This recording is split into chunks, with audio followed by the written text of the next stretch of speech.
የቤተክርስቲያን መሪዎችን ናቋቸውሽ። እናንተ መሪዎች አይደላችሁ አትረቡም፣ እኔ ይሻላል ምናምን አልኩ። ከዛስ በኋላ ማን ይከተላቸው? እነዚህ ቤተክርስቲያን ባዶ ትቅር፣ አዳራሻችን ባዶ ይቅር የሚል ስጋት ነው ያዘ። ምንድነው ዕቅበተ እምነት? ጥቅሙስ ምንድነው? ለቤተክርስቲያን ያለው ፋይዳስ ምንድነው? ዕቅበተ እምነት ሲባል ብዙ ሰዎች ወዲያውኑ የሚመጣላቸው በክርስቲያኖች መካከል ያለ በወንድማማቾች መካከል ያለ ንትርክ፣ ክርክር፣ ሂስ፣ ድቤት ምናምን ይመስላቸዋል። ነብይ አይደለም ነብይ ነው፣ ሐዋርያ ነው ሐዋርያ አይደለም የሚለው ክርክር ይመስላቸዋል። ስለዚህ ዕቅበተ እምነትን ወደዛም ደረጃ ለማውረድ የሚሞክሩ ሰዎች አሉ። እንደው ባንተ በትምህርትህ ወይም በእምነትህ ማን ነው አቃቢ መሆን ያለበት? ዕቅበተ እምነትን ማገልገል ያለበት ስታንዳርድስ አለው? መስፈርት አለው? የትኛውም አገልግሎት በድፍረት የሚገባበት አይደለም። ራሱ ልታሟላው የሚገባ ቅድመ ዝግጅቶች አሉ። ከመጠምጠም መማር ይቅደም ይላሉ አበው የኢትዮጵያ አባቶች። እና ከመጠምጠም መማር ይቅደም ማለት ከሆነ አገልግሎት ከመቀሰስ በፊት፣ ከካህነት አገልግሎት በፊት፣ ከወንጌላዊነት በፊት እንወቅ፣ ቁጭ ብለን እንማር። የኔ ወላጆች በእኔ ፊት በፖሊስ ተይዘው ታስረው እስር ቤት ሲገቡ ያየው ሰው ነው በልጅነት ሜሞሪ። አይ የኔ አባት ወንጌል ስለሰበከ ሲታሰር አይቻል። ክርስትናን ለመጠበቅና ለእኛ እንዲተላለፍ እቤት ውስጥ ያሉ ሸልፍ ላይ ያሉ መጽሐፎች በሙሉ ተወስደው ሲወረሱበት ሲቃጠሉ መንፈሳዊ መጽሐፍቶች ግቢያችን ውስጥ በአይኔ እያየው ያደኩ ሰው። እንደው ለአንተ በትክክለኛ መስፈርቱን የሚያሟላልህ ኢትዮጵያዊ አቃቢ እምነት እከሌ ነው የምትለው አለ? ሌሎች እንኳን እንዲከተሉት በሱ ሞዴል ቢሆን ብለህ የምትለው?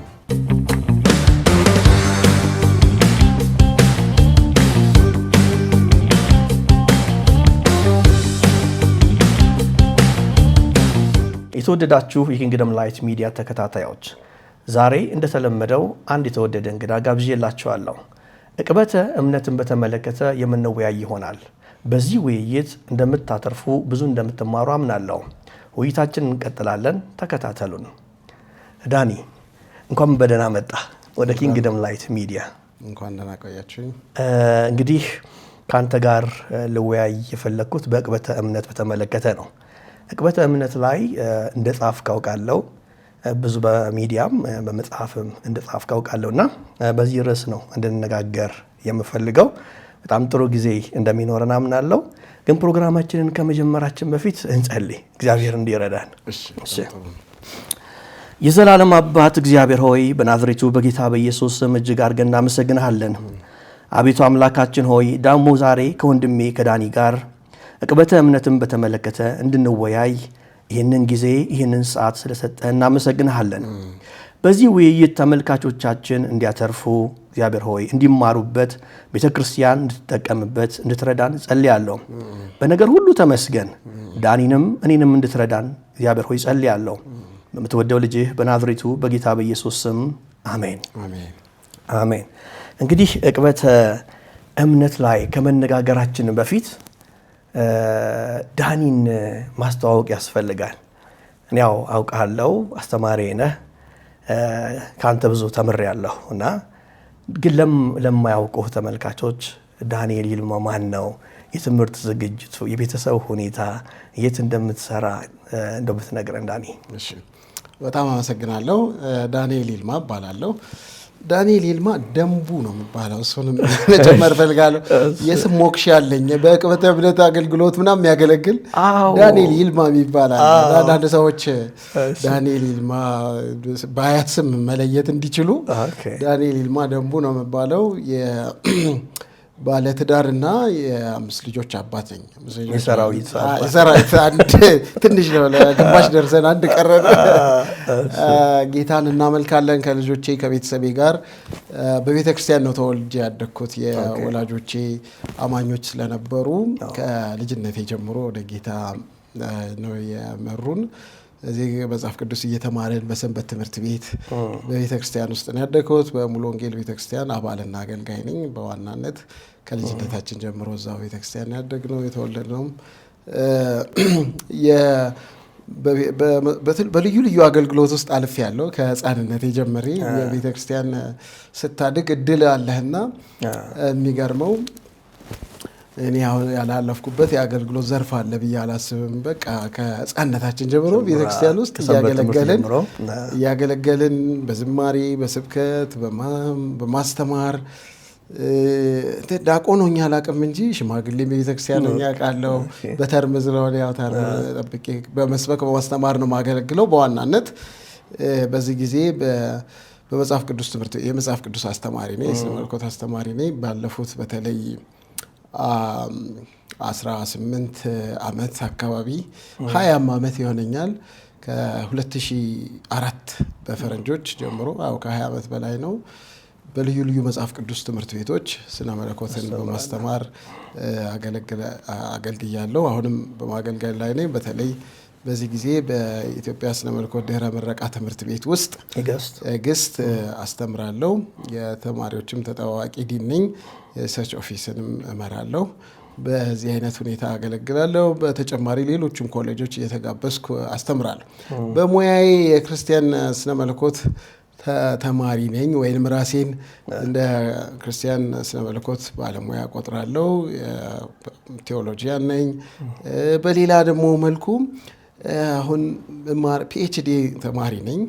ፒኤችዲን መማረው በፍራይ ዩኒቨርሲቲ ነው አምስተርዳም። በክርስቲያን ቴዎሎጂ እና በዕቅበተ እምነት ላይ ነው ፒኤችዲን የምሰራው። በተለይ በዶክትሪን ኦፍ ጎድ ላይ እና በአፖሎጀቲክስ ሜተድ ላይ የሚያተኩር አይነት ሪሰርች እየሰራው ነው። የትምህርቴ እንግዲህ እንደዚህ ይመስላል። ዛሬ እንግዲህ ዶክትሬትህን በቀጥታ የሚመለከት ፕሮግራም ነው ያለን ማለት ነው፣ ዕቅበተ እምነት እና ስለ ዕቅበተ እምነት ከማውራታችን በፊት ተመልካቾች ምንድነው ዕቅበተ እምነት ምካቴ ክርስትና የሚባላል መሰለኝ እና ምንድነው የሚለውን ውይይታችንን እንዲሰሙን ቢያንስ ትርጉሙን ማወቅ አለባቸውና ምንድነው ዕቅበተ እምነት? አዎ ልክ ነው። ጥቅሙስ ምንድነው? ለቤተ ክርስቲያን ያለው ፋይዳስ ምንድነው? በጣም ጥሩ። ዕቅበተ እምነት በቀጥታ በአማርኛ ቃል አይመስለኝም፣ ከግዕዝ የተቀላቀለ ነው። ዕቅበተ የሚለው የግዕዝ ቃል ይመስለኛል፣ ከዛ የተወሰደ እምነት። በእርግጥ እምነት ነው። ጥሬ ቃሉን ስናየው እምነትን መጠበቅ እንደማለት ነው። ዕቅበተ እምነት ማለት እምነትን መጠበቅ ነው። በአቃቤ እምነት ለምሳሌ ይባላል። አቃቤ ሕግ፣ አቃቤ ነዋይ፣ አቃቤ የተለያየ ጉዳዮች ላይ አቃቤ የሚባል ያ ሰውየው አቃቤ እምነት ይባላል። አገልግሎቱን የሚሰጠው አገልግሎቱ ደግሞ ዕቅበተ እምነት ይባላል። ያ ማለት እምነትን መጠበቅ፣ እምነትን መከላከል። የተለያዩ ሰዎች የተለያየ ስም ይጠቀሙታል። አሁን እንዳልከው ምካቴ ክርስትና የሚሉ አሉ፣ እምነትን መከላከል ብለው የሚጠሩ አሉ፣ ቤተክርስቲያንን ከሐሰት መጠበቅ እያሉ የተለያየ ስም ይሰጠዋል። ቴክኒካል ስሙ በአማርኛ ዕቅበተ እምነት የተሻለ እንደሆነ አገኘሁት። አይ ቲንክ ለመጀመሪያም በመጽሐፌ እሱን ርዕስ ሰጥቼ ያወጣሁ እኔ ይመስለኛል። በቋንቋውን ከሚያውቁ ከቤተ ክርስቲያን ሰዎች ነው የወሰድኩት። አፖሎጀቲክስ የሚለው የእንግሊዝኛ ቃልን ነው እንግዲህ አቻው የአማርኛ ዕቅበተ እምነት ምንለው አፖሎጀቲክስ። አፖሎጀቲክስ የሚለው የእንግሊዝኛ ቃል ማመጣጡ የግሪክ ቃል ነው። አፖሎጊያ ከሚል የግሪክ ቃል የተወሰደ ነው። ያ ደግሞ ሞር ዲፌንስ መከላከልን የሚያሳይ ነው። ምናልባት የኮርት ቃል ይመስለኛል ቃሉ። እነ ጳውሎስም የመጽሐፍ ቅዱስ ሰዎችም ሲጠቀሙት በተለይ በሐዋርያት ሥራ ምዕራፍ 26 ላይ በሌሎችም ቦታ ላይ ጳውሎስ ሲጠቀመው ፍርድ ቤት ቀርቦ አንድ ሰው የተከሰሰበትን ክስ ይከላከላል። ራስን ተከላከል ይባላል። እንደዚህ ተብለሃል፣ ራስን ተከላከል ተብሎ እድል ይሰጠዋል። ስለዚህ ያ ቆሞ በቦክስ ውስጥ ቆሞ እኔ ይሄንን አላረኩም እንደዚህ ነኝ ብሎ የሚናገረው ያ አፖሎጀቲክስ ይባላል። ጥሬ ቃሉ እንደሱ ነው። ወደ ቴክኒካል ወደ አገልግሎቱ ስንመጣ አፖሎጀቲክስ እምነትን መከላከል ብቻ ግን አይደለም። ሀሳቡ ጽንሰ ሀሳቡ በክርስትና እምነት ላይ ወይ በወንጌል ላይ ጥያቄ ያላቸው ሰዎች አሉ። ያ ጥያቄያቸው በአብዛኛው ፍልስፍናዊ ሊሆን ይችላል፣ ምክንያታዊ ሊሆን ይችላል። እነዛን ጥያቄዎች ወስዶ አንድ ሰው ተገቢ መልስ የመስጠትን አገልግሎት ነው። ለጥያቄዎቻቸው ሰዎች በክርስትና ላይ በወንጌል ላይ ለሚያነሱት ጥያቄ ተቃውሞ ተገቢ የሆነ መልስ ከመስጠት ጋር ይያያዛል ማለት። ቅድም ዲፌንስ ነውም ካልን መከላከል ነው ካልን ጥያቄ ያላቸው አይ ወንጌል እኮ ልክ አይደለም፣ ስህተት አለበት፣ መጽሐፍ ቅዱስ ተበርዟል፣ ኢየሱስ አምላክ አይደለም፣ እግዚአብሔር የለም ምናምን የመሳሰሉ ለሚሉ ሰዎች ምክንያታዊ መልስ ወይንም ደግሞ ተጨባጭ የሆነ ሊያሳምን በሚችል መልኩ ሰዎችን አይምሮአዊ ጥያቄያቸውን ሊያሳምን በሚችል መልክ መስጠት ነው። በሁለት ከፍለን ግን እንድናየው ፈልጋለሁ ዕቅበተ እምነትን። ዕቅበተ እምነት ሲባል ብዙ ሰዎች ወዲያውኑ የሚመጣላቸው በክርስቲያኖች መካከል ያለ በወንድማማቾች መካከል ያለ ንትርክ፣ ክርክር፣ ሂስ፣ ድቤት ምናምን ይመስላቸዋል። ነብይ አይደለም ነብይ ነው፣ ሐዋርያ ነው ሐዋርያ አይደለም የሚለው ክርክር ይመስላቸዋል።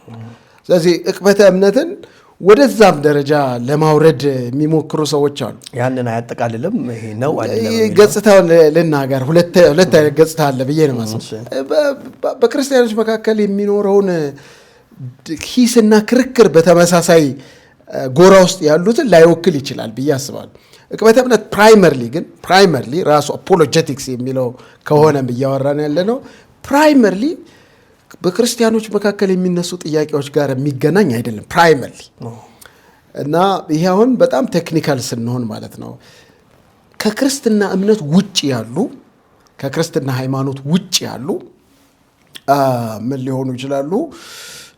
ኢያማንያን ሊሆኑ ይችላሉ፣ ኤቲስቶች ሊሆኑ ይችላሉ። እግዚአብሔር የለም፣ መጽሐፍ ቅዱስ ሐሰት ነው፣ ኢየሱስ የለም ምናምን ብለው የሚክዱ ከሃዲያን እምነታችን ላይ ጥያቄ ያነሳሉ። እምነታችን ላይ ጥያቄ የሚያነሱት በወንጌል ስትሰብክላቸው አረ ጭራሽ እግዚአብሔር የለም አላምንም፣ አረ ጭራሽ መጽሐፍ ቅዱስ የለም ብለው የሚያስቡ ሰዎች የሚያነሷቸው ጥያቄዎች ወይንም ደግሞ ክርስትናን ያልተቀበሉ ሙስሊሞች ሊሆኑ ይችላሉ፣ የቡዲዝም እምነት ተከታዮች፣ የሂንዱይዝም እምነት፣ ሌሎች ሃይማኖቶች ባህላዊ ሃይማኖቶች ውስጥ ያሉ ሊሆኑ ይችላሉ። ወደ ክርስትና ሰዎችም እንዳይመጡ ወይንም ክርስትና ላይ ችግር አለበት ብለው የሚያስቡትን ምክንያታዊ ጥያቄዎች ያነሳሉ።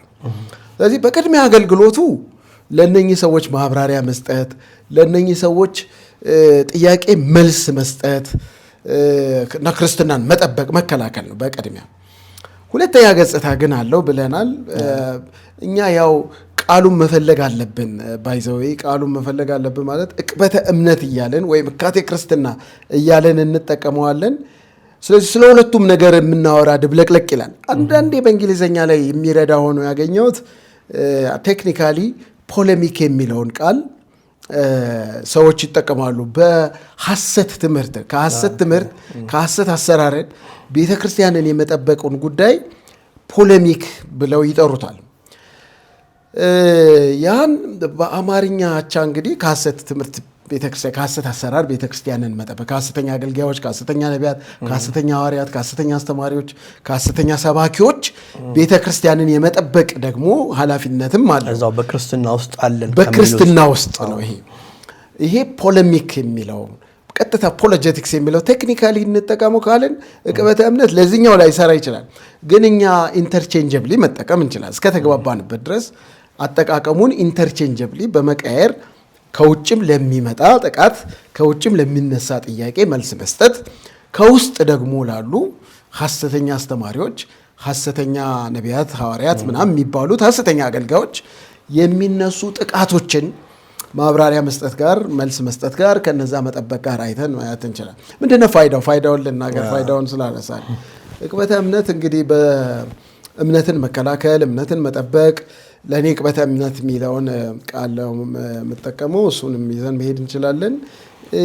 ለቤተ ክርስቲያን ምን ጥቅም አለው፣ ለክርስትና እምነት ምን ጥቅም አለው የሚለው አሁንም ከሁለት አንጻር ከታሪክ ጋርም አገናኝተን ከክርስትና ታሪክ ጋር አገናኝተን የምትነግረኝ ጥሩ ነው። የመጀመሪያው የሚታየኝ ከወንጌል አገልግሎት አንጻር ማየት አለብን። ለቤተ ክርስቲያን ያለው ጠቀሜታ ከወንጌል አንጻር፣ ከኢቫንጀሊዝም፣ ከሚሽን አንጻር ማየት አለብን ብዬ አስባለሁ። አገልግሎቱ የሚሽን አገልግሎት ነው፣ የኢቫንጀሊዝም አገልግሎት ነው። በነገራችን ላይ ምን ማለት ነው? ሰዎች አያምኑም። በጌታ ለማመን ሰዎች አይምሯዊ ጥያቄ አላቸው፣ ትግል አላቸው፣ ፍልስፍናዊ ጥያቄ አላቸው፣ ምክንያታዊ እንትኖች ጥያቄዎች አሉ፣ ይታገሏቸዋል። በወንጌል እመን ትለዋል፣ በኢየሱስ ክርስቶስ እመን፣ ኃጢአተኛነትን ተቀበል፣ የዘላለም ሕይወት እንድታገኝ ስትለው የሚታገለው ጥያቄ አለና ዕቅበተ እምነት መንገድ ጠራጊ ነው። አጽጂ ነው ማለት ነው። ለወንጌል አገልግሎት አመቻች ነው። በጣም የሰዎችን ጥያቄ ይመልሳል። እንትን አያሳምንም እኮ ግን በወንጌል እንዲያምኑ መጀመሪያ ያላቸው ጥያቄን በማንሳት መልስ በመርካታቸው ልባቸው ይከፈታል ማለት ነው። በወንጌል እንዲያምኑ ለወንጌል አገልግሎት ለወንጌል ስርጭት አገልግሎት በጣም ጠቃሚ ነው። በዋናነት አፖሎጀቲክስ የሚባለው አገልግሎት ዕቅበተ እምነት ለኤቫንጀሊዝም ሚሽን ጋር በጣም የተገናኘ ነው። እንዲያውም እኔ ከዛ የሚነጠል አገልግሎት ነው ብዬም አላስብም። በጣም ከዛ ጋር የተያዘ። በሁለተኛው ደግሞ ገጽታው በቤተ ክርስቲያን ታሪክም አነሳሱ ላይም ቅድም እንዳልከው ዕቅበተ እምነት ራሱ ሀሳቡ የተጀመረው ቤተ ክርስቲያን በገጠማት የውስጥ ፈተናም ነው። የዶክትሪን ጥያቄዎች፣ የዶክትሪን ዝንፈቶች፣ ፋላሲዎች ምናምን ተፈጠሩ። ልክ ከሐዋርያት ቤተ ክርስቲያን በተለይ የአበው ዘመን ላይ በተለይ አብቦ እናያለን። እዛ ላይ ፋላሲዎች ሲፈጠሩ ወይንም የተፋለሱ ትምህርቶች፣ ተቃርኖዎች ከሐዋርያት ካስተማሩት ጌታችን ካስተማረው ትምህርት የተለዩ ትምህርቶችን እየያዙ ሲመጡ ሰዎች የቤተ ክርስቲያን አባቶች የክርስትናን አስተምሮ የማጥራት ስራ የማጥራትና ይሄ ነው የክርስትና እምነት፣ ይሄኛው አይወክለንም፣ ይሄኛው ይወክለናል ወደሚል ሲሄዱ ዕቅበተ እምነት የሚለው አገልግሎት ራሱ በቤተ ክርስቲያን ውስጥ እያበበ መጣ ማለት ነው። እና በሌላ መልኩ የክርስትና እምነትንም የማጥራትም ስራ ነው ማለት ነው። ያጠራል። እምነታችን ምንድን ነው? ከስልታዊ ስነ መለኮት ጋር በጣም ይገናኛል። ከቴዎሎጂ ጋር ብታይ የእምነት አባቶች የምንላቸው ወይ አበው የምንላቸው ውስጥ በተለይ ፈርስት ሴንቸሪ እስከ 5ኛው እስከ 4ኛው ሴንቸሪ የነበሩ የእምነትን ጥያቄዎች ለመመለስ በሚያደርጉት ጥረት ውስጥ የክርስትና እምነትን ዲፋይን እያደረጉ ዶክትሪናችንን ዲፋይን እያደረጉ ክሪዶችን እየጻፉልን ቴዎሎጂ እየጻፉልን ሲሄዱ የነበሩትን ጥያቄዎች ለመመለስ ባደረጉት ጥረት ነው። ስለዚህ የቤተ ክርስቲያን አይደንቲቲን ጥርት አድርጎ እንዲታይ የሚያደርግ አገልግሎት ነው። ድንበሯን በደንብ የሚያሰምር የዶክትሪናችን ይሄ ነው፣ የክርስትና አይደንቲቲ ይሄ ነው ብሎ የማጥራትም ፋይዳ አለው፣ ጠቀሜታ አለው።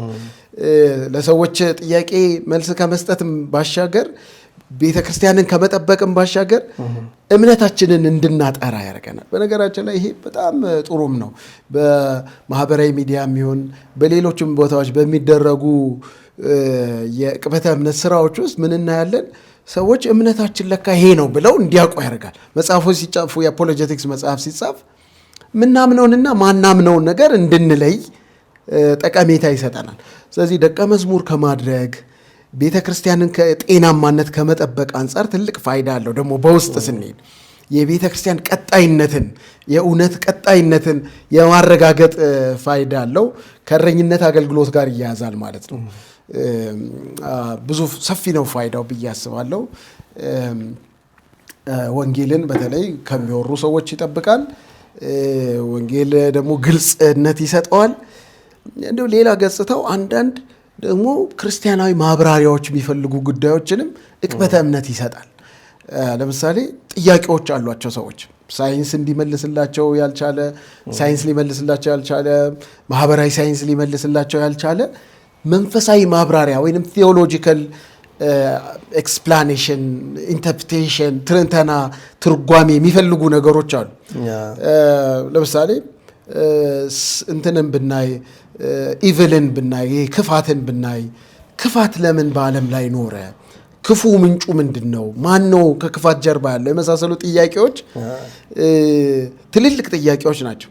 ሌሎች ሰዎች ሳይንሳዊ ማብራሪያ ሊሰጡ ይችላሉ፣ ግን የሰው ልጅ አያረካውም። እሺ ለምን ኢኖሰንት በሆኑ ቅዱስ በሆኑ ንጹህ በሆኑ ልጆች ላይ ይሄ ለምን ይደርሳል ምናምን የሚለውን ጥያቄ ስነ መለኮታዊ ማብራሪያ መስጠት ያስፈልጋል። መጽሐፍ ቅዱስ መልስ አለው፣ ወንጌል መልስ አለው ለእነዚህ የሚልም አቀራረብ አለውና ስነ መለኮታዊ ማብራሪያዎችንም ሊጠቀልል ይችላል ብዬ አስባለሁ የዕቅበተ እምነት። ስለዚህ ፋይዳ አለው ማብራሪያ በመስጠት እምነትን ግልጽ በማድረግ እምነትን በመጠበቅ ለሚቀጥለው ትውልድ ሳይበረዝ ሳይከለስ እምነት ርቱ የሆነው የክርስትና እንዲቀጥል ለማድረግ በጣም ትልቅ አስተዋጽኦ አለው። ሰዎች ወደ ወንጌል እንዲመጡ መደላድል በመፍጠር መንገድን በመጥረግ አስተዋጽኦ ያበረክታል።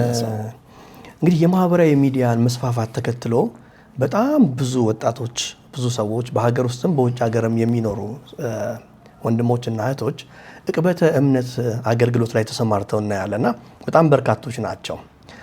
እንደው ባንተ በትምህርትህ ወይም በእምነትህ ማን ነው አቃቢ መሆን ያለበት? ዕቅበተ እምነትን ማገልገል ያለበት ስታንዳርድ ሳለው መስፈርት አለው? እከሌ ናቸው መሆን ያለባቸው ወይም እንዲህ ተማሩ ወይ እንዲህ አይነት ሰዎች ናቸው መሆን ያለበት? ማን ነው ዕቅበተ እምነትን ማገልገል ያለበት? ጥሪ ነው ወይ? በጣም ጥሩ ጥያቄ ነው።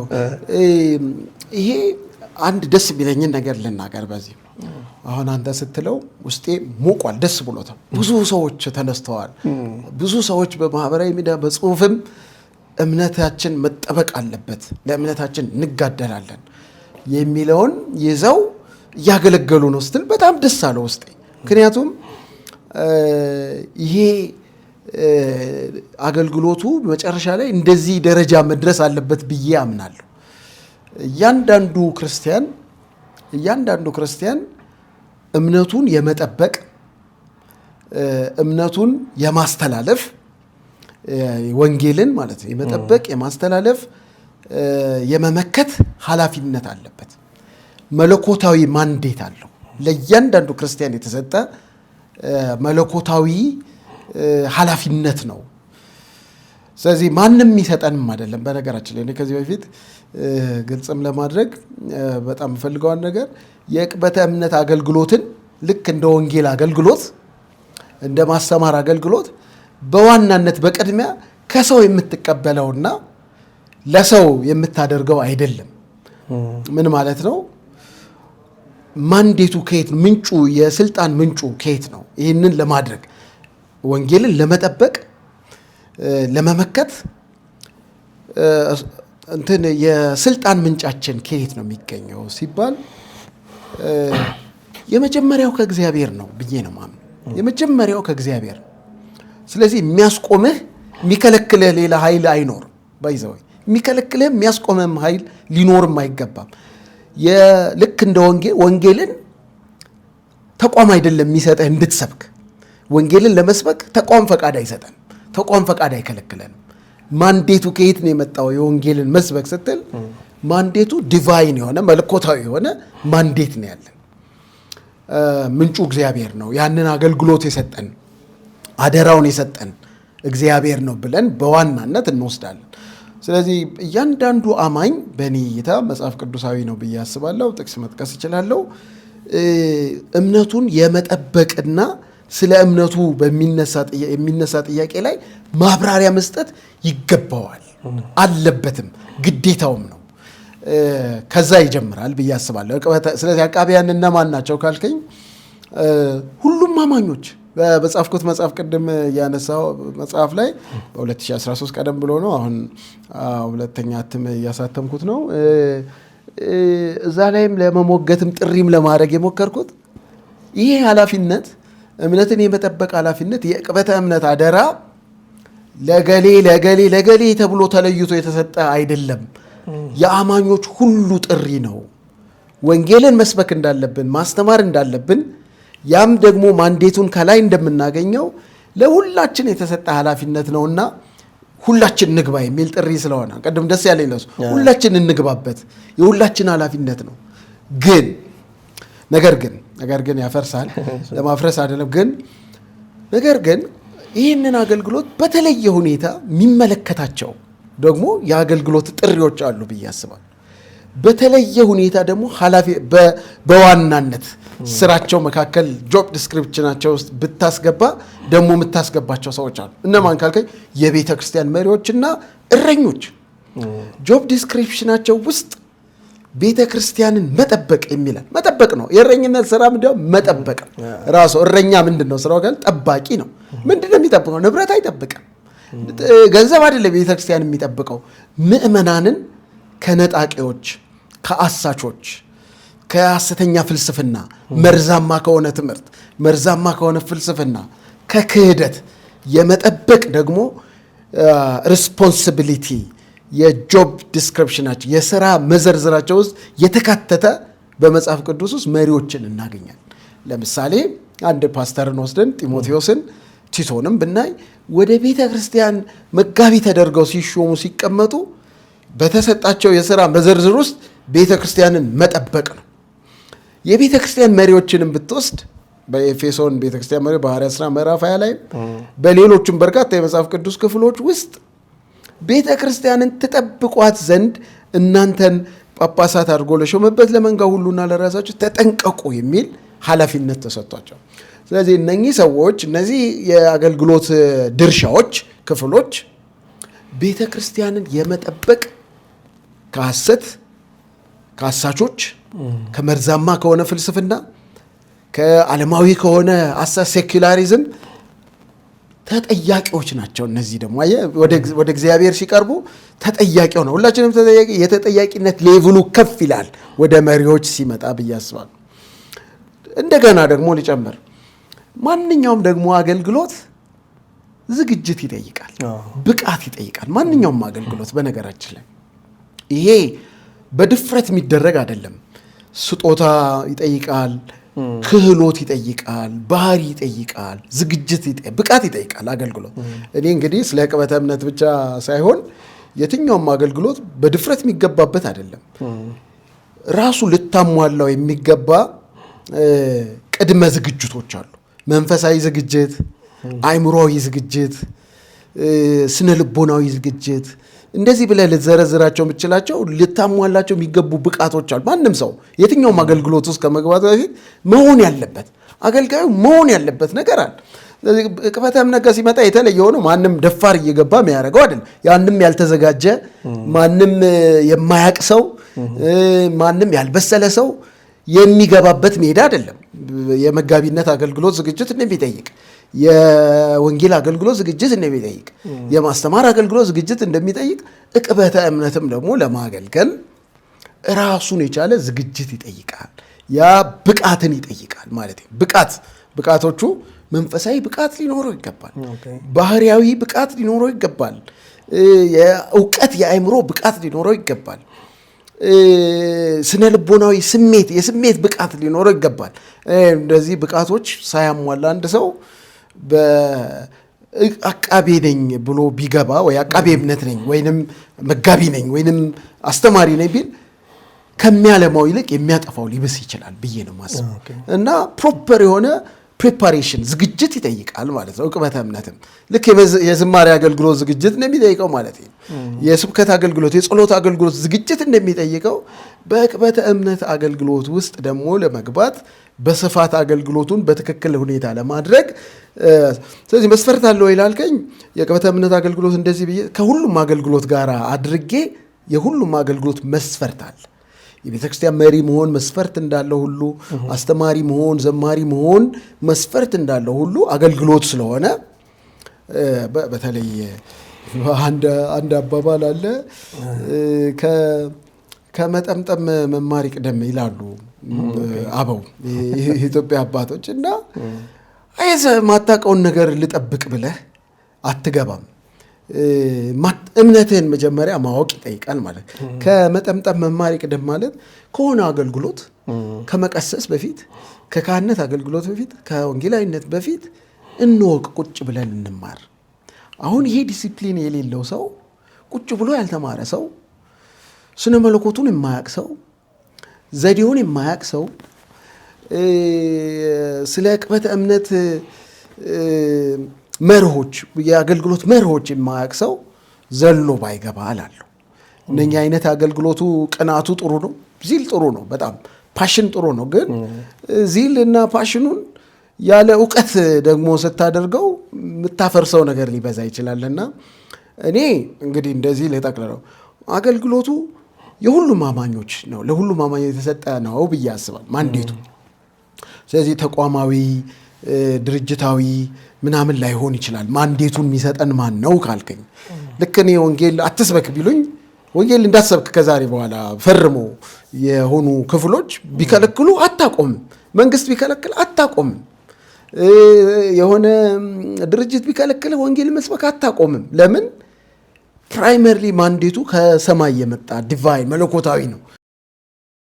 ኦኬ፣ ለሀገሪቱ ህግ እገዛለሁ፣ የቤተ ክርስቲያን ህግ እገዛለሁ፣ ግን ይህንን ከማድረግ አላቆምም። ይሄ እግዚአብሔርን ነው ማስደስተው፣ የጥሬ ነው ምኖርበት ጉዳይ ነው ብለህ ፑሽ ታደርግና አገልግሎትን ትቀጥላለህ። ልክ እንደሱ ተቋም የሚሰጥህ የሚወስድብህ ምናምን አይደለም። በሌላ መልኩ ግን ደግሞ አገልግሎት ከእግዚአብሔር ቢሰጠን በቤተ ክርስቲያን ደግሞ የምንለይበት ለጠራዋቸው ስራ ለዩልኝ የተባሉ አገልጋዮች አሉና በሪኮግኒሽን አካውንታቢሊቲ ምናምን ደግሞ ያስፈልገዋል አብሮ ብዬ አስባለሁ። እና በሆነ መንገድ ምንም ተጠያቂነት በሌለበት የምታገለግለው ምናምን አገልግሎት አለ የሁላችንም ነው ስል ስለዚህ ቤተክርስቲያን መሪዎች የኃላፊነታቸው ጎላ ያለ ነው። የቤተክርስቲያን እረኞች ኃላፊነታቸው በዚህ ጉዳይ ጎላ ያለ ነው።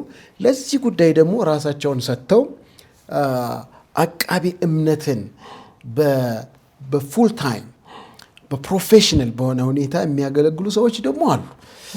እነዛ ደግሞ በጣም ዝግጅታቸው ሻል ያለ ብዙ አቃቢያንን ሊያፈሩ የሚችሉ ብዙ አቃቢ እምነት አገልጋዮችን ሊያፈሩ የሚችሉ ሊያሰለጥኑ የሚችሉ ፕሮፐር የሆነ ትሬኒንግ ያላቸው ፕሮፌሽናል አፖሎጂስት አሉ ብዬ አስባለሁ።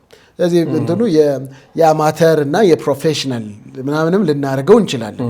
አማተር አቃቢያን አሉ። ልክ አማተር ሰባኪ እንዳለ አማተር አስተማሪ እንዳለ ሁሉ ወደዛ የሚያድጉ ፕሮፌሽናል ፕሮፌሽናል የሆነ ሌይ የሆኑ ሌይ አቃቢያንስ አሉ። ሌይ አቃቢያንስ እኔ ግብዣ ማድረገው ቅድም እንደ መስፈርትም ባይሆን ማደግ አለባቸው። ወደ ፕሮፌሽናል መምጣት አለባቸው። ትሬኒንግ ሊኖራቸው ይገባል። በቂ ዝግጅት ሊያደርጉ ይገባል። ያንን በማድረግ ኳሊፋይድ ሆነው ሰርቲፋይድ ሆነው ቢያገለግሉ የተሻለ ይሆናል ብዬ አስባለሁ። ከዚህ ጋር ተያይዘው በፌስቡክ ልጥፍህ ላይ አንድ ያጋራኸው መልእክት ነበረ። አቃቢያንን በተመለከተ ወይም ዕቅበተ እምነትን በተመለከተ ወይም አጠቃላይ የሶሻል ሚዲያውን አጠቃቀም በተመለከተ ስጋት እንዳለ አንስተሃልና ይህንን ለማንሳት ለምን አሰብክ? በዚህ ሰዓት እንዴት አነሳኸው? ከምን ተነስተህ ነው? ስጋት አለኝ። እንደ አንድ ወንድም እንደ ቤተ ክርስቲያን ውስጥ እንዳለ አገልጋይ የሶሻል ሚዲያ አጠቃቀማችን ነው ያሰጋኝ። ባይዘወይ ዕቅበተ እምነት ብዙ አላሰጋኝም። ዕቅበተ እምነት ያለውበት አገልግሎት ነው፣ እንዲያድግ የምፈልገው አገልግሎት ነው፣ ማበብም አለበት ቢያሳ ኢንፋክት ችግር የለበትም ማለት አይደለም። እየተራረምን እየተማማረን ዕቅበተ እምነት አገልግሎት እንዲያብብ ከማንም ሰው በላይ ፍላጎቱና ሸክሙ አለኝ ለዕቅበተ እምነት አገልግሎት። የለህም ብሎ መሞገት ይችላል አንድ ሰው። አይ ዶንት ኬር የለህም ካለኝ ግን አለኝ። ስላለኝ ለዛ አገልግሎት እቀናለሁ። ዕቅበተ እምነት እንዲስፋፋ ሁሉም ክርስቲያን ቅድም ባልነው ደረጃ በጣም በተደራጀ ሁኔታ ይህንን አገልግሎት በየአጥቢያ ቤተክርስቲያኑ ምንም ማየት እፈልጋለሁ። በየአጥቢያ ቤተክርስቲያኑ በአገልግሎት ዘርፍ ሆኖ ባይብል ኮሌጆች ሁሉ በኮርስ መልክ እየሰጡ በትሬኒንግ ማናው ላይ እንዲስፋፋ በጣም ፓሽን ያላቸው ሰዎች መካከል አንዱ ነኝ። ራሴን በዛ አይነት መልኩ ስለምቆጥር የሶሻል ሚዲያ አጠቃቀም ግን ኮንሰርን በጣም ስጋት አድሮብኛል። ስጋት ያደረብኝ ምንድን ነው? ለዛ ደግሞ ቁጭ ብዬ ባሰብኩ ቁጥር ሶሻል ሚዲያው የሚያስተላልፈው መልእክት በትክክል ሕዝበ ክርስቲያኑን ወይንም የወንጌል አማኙን የማይወክል አስተምሮች ሲበዙ በሶሻል ሚዲያ ላይ ነፃነት ስላለ ያለ በቂ መረጃ ያለ በቂ ጥናትና ምርምር ጉዳዩን በደንብ ሳያስቡት የሚሰነዘሩ ሂሶች፣ ትችቶች መልሰው ክርስትናን ይጎዱት ይሆን? የወንጌላዊ ክርስትናን ባክፋየር አድርገውበት ባክፋየር ወደ ራሳችን ብዙ መዘዝ ይዞ ይመጣብን ይሆን ወይ? አየኛ የቅርብ አዳሪ እንዳንሆን ነው ስጋቴ። እይታችን ቅርብ አዳሪ ከሆነ ሩቅን ማሰብ ካልቻልን እኔ በምጽፈው ጽሁፍ በምናገረው ንግግር ዛሬ ብቻ ሳይሆን ነገ ብቻ ሳይሆን ውሎ አድሮ በአድማጮች ላይ በሰሙ ሰዎች ባነበቡኝ ሰዎች ላይ ምን አይነት ተጽዕኖ ይፈጥራል የሚለውን ካላሰብኩኝ ጥንቃቄ ካላደረኩኝ የምፈልገውን አዎንታዊ ውጤት ብቻ ላይ ያመጣ ይችላል። ካልተገራ፣ ስነ ምግባር ካልጠበቀ፣ ጨዋነትን ካልተላበሰ ንግግራችን በጥበብ ካልሆነ ንግግራችን ቤተ ክርስቲያንን የሚጠላ ትውልድ ከፈጠርን ነው ስጋት ያዘኝ። ሄደን እኔንም ሊጨምር ይችላል በነገራችን ላይ ያለ ጥንቃቄ የምናደርገው ንግግር ሶሻል ሚዲያ ላይ ሕግ ስለሌለን ተጠያቂነት ስለሌለ ማንም አይጠይቀኝም። በሶሻል ሚዲያ በቃ አወራለሁ፣ መሰዳደብ ነው ምናምን ተው ሚል ሀይ ሚል በሌለበት ሲሄድ እኔ ልጆች አሉ ሁል ጊዜ የምናገረው የትም ቦታ ነው።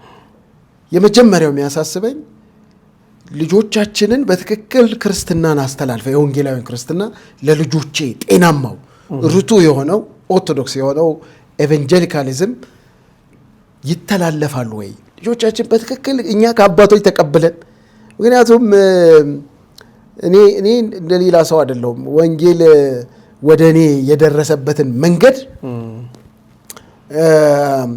እንደ ነፃነት ዘመን እንዳለ ሰው ብቻ እንዳትቆጥረኝ።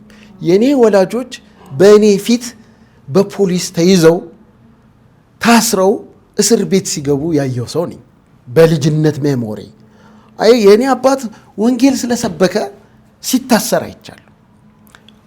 ክርስትናን ለመጠበቅና ለእኛ እንዲተላለፍ እቤት ውስጥ ያሉ ሸልፍ ላይ ያሉ መጽሐፎች በሙሉ ተወስደው ሲወረሱበት ሲቃጠሉ መንፈሳዊ መጽሐፍቶች ግቢያችን ውስጥ በአይኔ እያየው ያደግኩ ሰው ማለት ይሄንን ላቀለው አልፈልግም።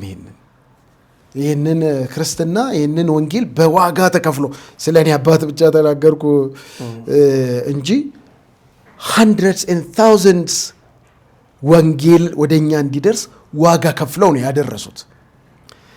ተደብድበው ታስረው ተገርፈው ያ ቁጭታለኝ ስጋታለኝ። ይሄ ወንጌል በዚህ ዋጋ ከፍለው ለእኔ ያደረሱት ወንጌል ለልጆቼ በትክክል እንዲደርስ ፈልጋለሁ። ልጆቼ ቸርች ማየት ፈልጋለሁ። ልጆቻችንን ቤተ ክርስቲያን ውስጥ ሲያገለግሉና ሲቀጥሉ ነው ማየት የምፈልገው እንጂ ቤተ ክርስቲያንን ጠልተው ይህ እናንተ ንትርክ እንደዚህ አይደላችሁ እንዴ እናንተ በሶሻል ሚዲያ መሰዳደብ የማይታረም ንግግራችሁ እርስ በርስ ማትከባበሩ መሪዎቻችሁን ማታከብሩ ብለው የራሳችሁ ጉዳይ ብለው ጥለውን ሲሄዱ ስለሰጋው እኔ ስጋቴ በትክክል የምናደርገው ነገር በማህበራዊ ሚዲያ ወንጌልን በመጠበቅ ስም በነገራችን ላይ ቅበተ እምነት አይደለም የተናገርኩ ስለሱ ብቻ አይደለም። በማህበራዊ ሚዲያ ግን ማህበራዊ ሚዲያ አጠቃቀም ነው መከባበር የሌለበት የኢትዮጵያዊ ጨዋነትን ያልጠበቀ ስነ ምግባር የመጽሐፍ ቅዱሳዊ ስነ ምግባር ክርስቲያን ማይመስል ስድብ፣ ተራሉ ባልታ፣ ታላቅን የማያከብር ነገር እነዚህ ነገሮች ሰሚው ላይ ምንድነው የሚፈጥሩ? በወንጌል የማያምነውን ሰው እንቅፋት ይሆናሉ በደም ይሄ ነው ስጋት የያዘኝ። አይሆንም መተቻቸት፣ መሰዳደብ፣ መነቃቀፍ፣ መጠሳጠዝ፣ ያለመከባበር ለሰዎች በወንጌል እንዳያምኑ እንቅፋት አይፈጥርም። ዝም ብለህ ተኛ ዳንኤል የሚለኝ ሰው ካለ ደስ ይለኛል። በቃ በጣም ነው ደስ የሚለኝ። ዝም ብለህ ተኛ፣ ዝም ብለህ አትስጋ። እኛ እንሰዳደባለን። ማህበራዊ ሚዲያውን ያለ አግባብ ከስነ ምግባር ውጪ ቃላቶቻችንን ሳንመርጥ ሰዎች ታላላቆቻችንን ሳናከብር ያለ ምንም መረጃ ማስረጃ አሉባልታ እያወራን ተቋምን እየሰደብን ተቋምን እያዋረድን እንሄዳለን። ዳንኤል አትስጋ፣ ማንም ሰው አይሰናከል፣ ልጆችም ቸርች ይቀጥላሉ። በጣም ደስ ብሎኝ እተኛለሁ ያለ ስጋት። አይሆንም ግን ውጤቱን ቁጭ ብለን እናስብ ካልን ኦልሬዲ ምልክቶች እኮ አሉ። ቸርችን የሚጠላ የወንጌላዊን አማኞች ቤተክርስቲያን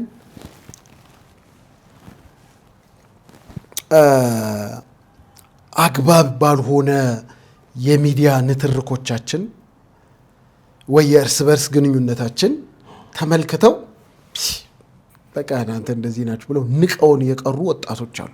ንቀውን የማያዳምጡን ወጣቶች አሉ። የቤተ ክርስቲያን መሪዎችን አስናቅኳቸው ነው የልብሰስ እየሰደብኩ እንዲናቁ አረኩ። ምንድነው ጥቅም? ምን ጥቅም አለኝ? የቤተ ክርስቲያን መሪዎችን ናቅኳቸው። እናንተ መሪዎች አይደላችሁ፣ አትረቡም፣ እኔ ይሻላል ምናምን አልኩ። ከዛስ በኋላ ማን ይከተላቸው? እነዚህ ሰው ቤተክርስቲያን ባዶ ትቅር፣ አዳራሻችን ባዶ ይቅር የሚል ስጋት ነው ያዘኝ። ኦኬ ገሌ ያረገው ልልህ አልችልም። ካስፈለገ ኤቪደንስ ግን ሞልቷል። ማንም የሚለው ነው ይሄ በአባቱ በቤተክርስቲያን መሪው በሁላችንም የታወቀ ከቁጥጥር ውጭ የወጣ ነው የሶሻል ሚዲያ ጉዳይ።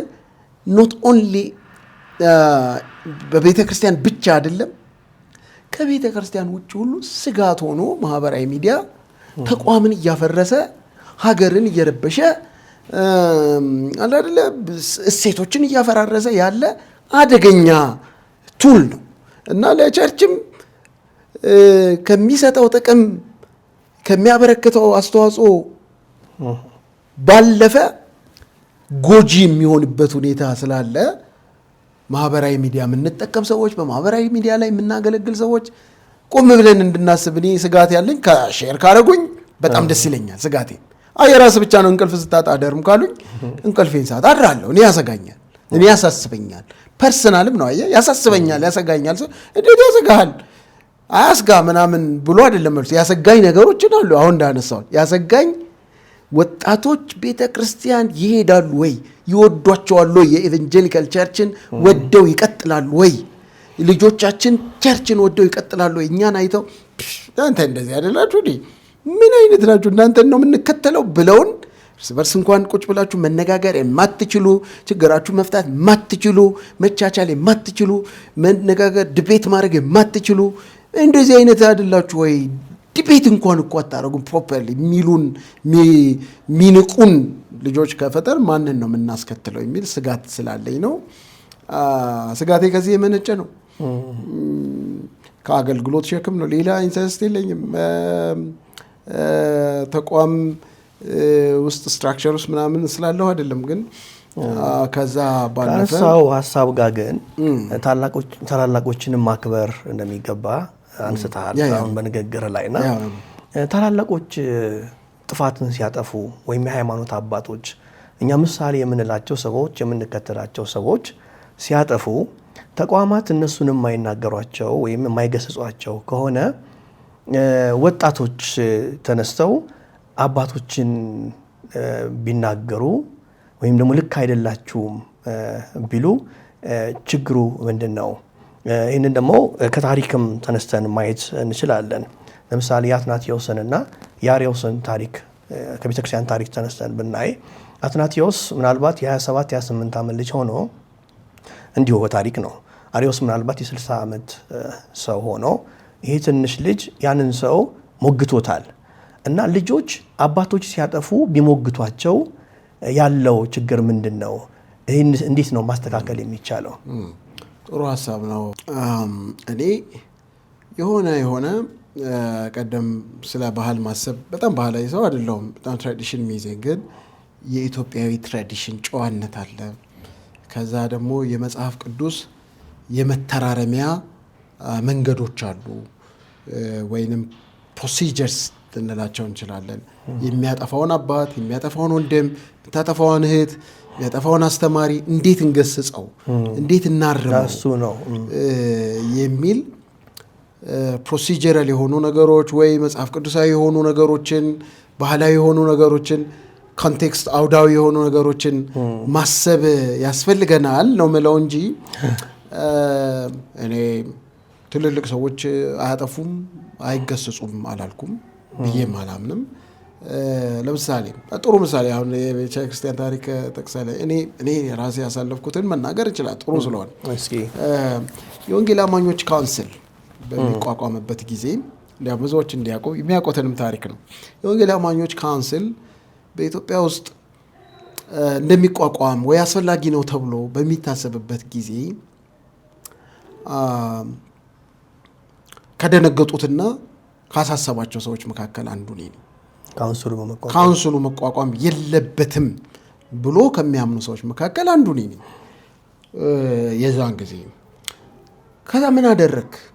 በጣም ሮጬ ሄጄ በሶሻል ሚዲያ ላይ እንደዚህ ያደርጉ ማይረቡ የቤተክርስቲያን መሪዎች የሚል አልጻፍኩም፣ አላረኩም።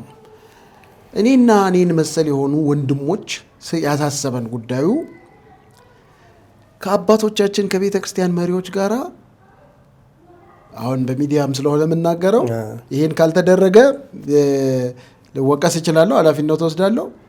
የቤተ ክርስቲያን መሪዎችን ቀጠሮ እያዝን በምንችለው ደረጃ መጀመሪያም ክቡር ጠቅላይ ሚኒስትሩ በጠሩን ጊዜ እዛ ተገኝቻለሁ። የቤተ ክርስቲያን መሪዎች ውስጥ ስላለሁበት ኦልሬዲ ከተጋበዙት ቤተ መንግስት ሰዎች አንዱ ነኝ። ሀሳቡ እዛ ገብቶኛል።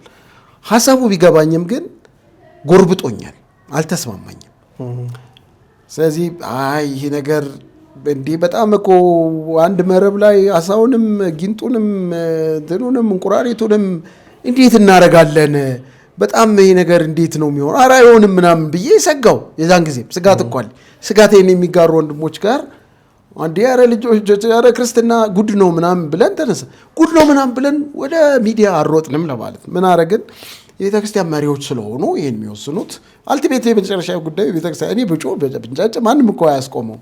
የቤተክርስቲያን ስትራክቸር ያላቸው ሰዎች ናቸው የሚወስኑት። እና ጥበብ እግዚአብሔር የሰጠን የዛኔ ሁሉንም የቤተክርስቲያን ምንችለውን ሁሉንም ሳይሆን ዋና ዋና የሚባሉ የቤተክርስቲያን መሪዎችን ለማግኘት ሞከርን። አስቀድመን ለመለመን ይህን ጉዳይ አይታችሁታል ወይ? ይህ ጉዳይ እኮ ዋዛ አይደለም። እኛ የታየን ነገር እንቁራሪቱንና ወይ ጊንጡንና አሳውን በአንድ መረብ መክተት ነው። የዛኔ ትርጉሜ እንደሱ እንዲህ እና ይህንን አድርገን እንዴት ብለን ነው ንጹሕ የሆነውን ወንጌል የምንጠብቀው? እና ባካችሁ ይህንን ነገር ይዩት፣ ከቻላችሁ አስቁሙት፣ ከቻላችሁ ይሄ ነገር ያሰጋናል እያልን ቀጠሮ እያስያዝን ይሄኛው ቤተክርስቲያን አለ ብቻ ዋና ዋና የሚባሉ ነባር አብያተ ክርስቲያናት መሪዎችን ሄደን ቀጠሮ እያስያዝን በጣም ጨዋዎች ናቸው። ቀጠሮ እየሰጡን ያዳምጡናል። በነገራችን ላይ ቀጠሮ እኛ እኮ ምንም ነን። እኔ ኖበዲ በቸርች በቃ አንድ ምዕመን ነኝ። ስትራክቸር ውስጥ የሆነ እንትን ሆኜ ምናምን አይደለም፣ ተመራጭ አይደለም በቤተክርስቲያን ወዝ ኖበዲ። ግን ኮንሰርን እንዲሆን ወንድም ነኝ፣ የቤተክርስቲያን መሪዎች ወንድም ነኝ። የፋንክሽን ልዩነት እንጂ እኔም አገልግሎት የራሴ ድርሻል። ስለዚህ እባካችሁን አባቶቻችን ጉዳዩን ይወት ምንችለውን አይነት ጥያቄ ያቀረበ ነገሩ እየገፋ ሲመጣ ይህ ነገር ደግሞ ምናልባት እንግዲህ እኛ በታሪክም ተጠያቂ እንዳንሆን ጉዳዩን ፓብሊሳይዝ ማድረግ ያስፈልጋል። ጉዳዩ የፓብሊክ ነው፣ ኦፍኮርስ ተደብቆ አልነበረም እየተደረገ ነው። እኛ ግን ልመናችን መጀመሪያ የፓብሊክ አይደለም። ምንችለውን መሪ የያዝን ተማጠንን። አንዳንዶቹ ቀለል አድርገው እናንተ ልጆች እንደምታስቡት አይሆንም፣ አይመሰረትም፣ አይዟችሁ አትስጉ ያሉን አሉ። ጥቅም አለው ይመሰረታል፣ እኛ በጥበብ እንይዘዋለን፣ አትስጉ አሉ። እንደዚህም ግን እያሉን ሁኔታው ስላሳሰበን ይሄ ነገር መመስረት የለበትም የሚል በማህበራዊ ሚዲያ ሀሳብ መስጠት ጀመር። ይሄ ደግሞ የገሌ ቤተክርስቲያን መሪ ገሌ እንትና አረገ ባይሆን ጥቅም የለውም፣ አደገኛ ነው፣ ለኢትዮጵያ ቤተክርስቲያን መቀላቀል ይፈጥራል ምናምን በሚል ዶክመንተሪ ቪዲዮ ሁላ እስከ መስራት ደረስን ማለት ነው። ከዛ በኋላ እና እኔ ከዛ ውስጥ ኢንተርቪው ከተደረጉ ሰዎች መካከል በዶክመንተሪ ውስጥ ከተካተቱ ሰዎች መካከል አንዱ እኔ ነኝ። በጣም ስላመንኩበት። ግን የቤተ ክርስቲያን መሪዎችን ዝቅ ከፍ ለማድረግ አይደለም። ቀድመንም ደግሞ የሄድንበት መንገድ አለ ለማለት በተቋም ደረጃ ልመና አቅርበን አረ ጉዳዩን ይሁት እንደው ካላያችሁት እኛ ላይ የሚፈጥረውን ነገር ይሁት እኛ የሚሰማን ይሄ ነው እናንተ እንዴት እንወያያችሁት በሚል ጥያቄያችንን በቢሮ ሄደን በግል አግኝተን ቤተክርስቲያን መሪዎችን በመጠየቅ ነገሩን ለመረዳት የነሱንም ኢምፕሬሽን የነሱንም አንደርስታንዲንግ ለማወቅ በመሞከር ከዛ ግን ቀስ እያለ ጉዳዩን ወደ ሚዲያ ተቃውሞውን ለማሰማት ከሞከሩ ሰዎች መሀል አንዱ ነኝ። ምን ልል ነው የቤተ ክርስቲያን መሪዎችን ዝም ብዬ ማህበራዊ ሚዲያ ላይ እየወጣሁ መወረፍ አይ ቲንክ መጽሐፍ ቅዱሳዊ ነው ብዬ አላስብም። ወይንም መተቸት መጽሐፍ ቅዱሳዊ ነው ብዬ አላምንም። በግል አላምንም። አሁንም ቢሆን እያነሳው ማያብጠለጠልኩ ስለነሱ መጽሐፍና እነሱን ማሳቀል ጥሩ ነው ብዬ አላምንም። ጥሩ አይደለም። ባህላችንም አይደለም። ኤልደርስ ትልልቅ ሰዎች በእድሜያችን ትልቅ የሆኑ ሰዎች የምንነጋገርበት ከማህበረሰቡ የተማርነው መንገድ አለ። እኔ በቃ እውቀት ስላለኝ ኢነርጂ ስላለኝ መጽሐፍ ስለምችል ማንንም ሰው መጻፍ እችላለሁ፣ ማንንም ሰው መስደብ እችላለሁ በሶሻል ሚዲያ ላይ ወጥቼ። ኃላፊነት የሚሰማው ሰው ግን እንደዛ አያደርግም ብዬ ነው ማስበው። ምን ለማለት ነው? ፕሮሲጀራሊ በቢሮ ቢነጋገሩ፣ ጥያቄያችንን ወደ መሪዎች ብናደርግ፣ ማህበራዊ ሚዲያ ላይ መሪዎችን መተቸትና ስህተታቸውን ማጋለጥ ሮጦ ማለት ነው ተገቢ የሆነ ንግግር ሳያደርጉ፣ ተገቢ የሆነ ጊዜ ሳይወስዱ፣ በመጽሐፍ ቅዱስ ለመተራረም ሳይሞክሩ ልክ ነው ብዬ አላምንም። ቅድም ግን ያነሳኸው የአትናኤስና የአርየስ ሌሎችም ሰዎች ጉዳይ ግን በሆነ መልኩ ዶክትሪናል አስተምህሯዊ ልዩነቶችና ዲቤቶች ናቸው። በጣም ደስ ይለኝ ነበር ኢትዮጵያ ሶሻል ሚዲያችን እሱን እያደረገ ቢሆን። ኦኬ እንትን የሚባለው ትምህርት ቤተክርስቲያኑ መጥቀስ አያስፈልገንም ማለት ነው፣ መሪውን መጥቀስ አያስፈልገንም ማለት ነው። ለጊዜው ዲቤት ሲመጣ አስተምህሮ እንትን የሚባል በልሳን መጸለይ አጋንንታዊ ነው የስህተት ነው ምናምን ብሎ የሚያምን ሰው መጽሐፍ ቅዱሳዊ ማስረጃ እየቀረበ በልሳን የሚጸልዩ ሁሉ ስህተት ናቸው ብሎ ቢሞግት ደስ ይላል። ሙግቱ አስተማሪ ሰው ቅድም ማጥራት አለው ስለምንል ለማጥራት የሆነ አስተምሮን ለማጥራት ኢየሱስ ክርስቶስ ፍጹም አምላክ አይደለም ወይ ፍጹም ሰው አይደለም የሚል ሙግት ካለ ያን ሙግት ሐሳቡን በጥቅስ ለምን ልክ አይደለም እንደሚልበት ይሞግታል። ግን ደግሞ ፊት ለፊት እነዛን ሰዎች ያገኛል። እነዛ ሰዎች በቤተክርስቲያን ውስጥ የሚያስተምሩ ሰዎች ካሉ ያንን የስህተት ትምህርት ነው ብለን የምናስበውን የቤተክርስቲያን መሪዎችም የስህተት ትምህርት አስተማሩ ብለን የምናስብ ከሆነ ሐሳቡን እየሞገትን በሚዲያ በፓብሊክሊ ሰዎቹን ለማግኘት ጥረት ማድረግ ይቻል ይሆናል። ተጽዕኖ አደገኛ እንዳይሆን ትምህርቱን እኔ አሁን ለምሳሌ አሁንም ራሴን ለመጥቀስ ብዙ ፈልጌ አይደለም፣ ግን ምሳሌ ከሆነ በሌላ ሚዲያ ላይ ተናግሬያለሁ። አንድ ስብከት የጠፈሯ ንግስት ምናምን የሚል ሎንግ ታይም ላይክ 20 years ይሆናል የጠፈሯ ንግስት የጠፈሯ ምናምን ብቻ የሚል ስብከት ሰማሁ። እኔ ስብከቱን ቀድሜ አልሰማሁ፣ ግን የሰሙ ሰዎች ወዳጆቼ፣ ጓደኞቼ ለአገልግሎት ክፍለ ሀገር ሄደው እንትን ለመዝናናት ሄደው ሶደሬ ሄደው ድንኳናቸውን ከደኮኑ በኋላ ጥለው ተመለሱ። ምን ሆናችሁ መጣችሁ? አይዛ የጠፈሯ ንግስት አስቸገረችን አሉ። ምንድን ነው የጠፈሯ ንግስት? አልሰምቼም አላውቅም። ምን አድርጋ ነው ያስቸገረቻችሁ? ማን ነች? ኧረ አንተ አልሰማህም እንዴ? ምን ስብከት እኮ አለ እንዴ? እስቲ ስጡኝ። በሲሼልስ ከዛ ከአሰላ ከሚባል ቦታ አንድ ወዳጅ ደውሎ ኧረ ክርስቲያኑ መጸለያ ቀቶ በቃ ከጠረፏ ንግስት ጋር ጦርነት ውስጥ ገብተዋል፣ ደር ትሰጣለች የተከለከለ እንደዚህ ስጋት ውስጥ ነው ክርስቲያኑ ምናምን አሉ። ኦኬ በሲሼልስ በሚዲያ ስለተላለፈ በሲሼልስ የሳኔ ሬዲዮ ጣቢያ ተላልፈዋል። በካሴት ኦዲዮ ስብከቱ በጣም ብዙ ቦታ ስለዚህ እገሌ የሚባል ሰባኪ እገሌ የሚባል ሰው ሳልን የስብከቱን ሪቪው እንዲያው በሱ ይመስለኛል የፓብሊክ እንትን የጀመርኩት ጽሁፍ የጀመርኩት በአሜን በሚባል ጋዜጣ በዛ ዘመን በነበሩ ካፕልስ ኦፍ እንትን መጻፍ ጀመርኩ። ከዛ ሰውየው ያንን እንትን ያለውን ሰው ደግሞ ፓራሌሊ ያንን ትምህርቱን እያስተካከልኩ ስብከቱን ኩዌስችን በማድረጌ እኔ እኮ በጣም ግራ የጋባቸው ሰዎች ስላሉ ለነሱ ነው። በሌላ መልኩ ግን ያን ሰው ለማግኘት ሞከርኩ። እንነጋገር፣ ይህን ስብከትህን አንተው ራስህ ብታስተካክል ደግሞ የተሻለ ስለሆነ እንነጋገር፣ በስልክ በሰው በምናምን። በኋላ አልተሳካም። አንተ ጋራ ልከራከር አልችልም። አንተ በጣም ዲፕሎማ ምናምን ገና ዲግሪ ያለ ሰው ነህ፣ እኔ በጣም የተማርኩ ነኝ፣ ከአንተ ጋር ዲቤት አላደርግም። ሌላ ተማሪዎችን ሰብስበ ሌሎች አስተማሪዎችን ሰብስበ ከፈለክ እንከራከር እንጂ ምናምን አለኝ። ግን የዛሬ ዓመት እውነትም እንዳለው እኔ አንድ ዲግሪ ነበረኝ፣ በሱ አቅም ላልሆን እችላለሁ። እምቢ ሲልህ አየህ፣ እንደዚህ ሬዚስት ሲያደርግ ለመነጋገር ነው። ስለ ስብከት እንነጋገር ስለው እንደ ወንድም አልቆጠረኝም።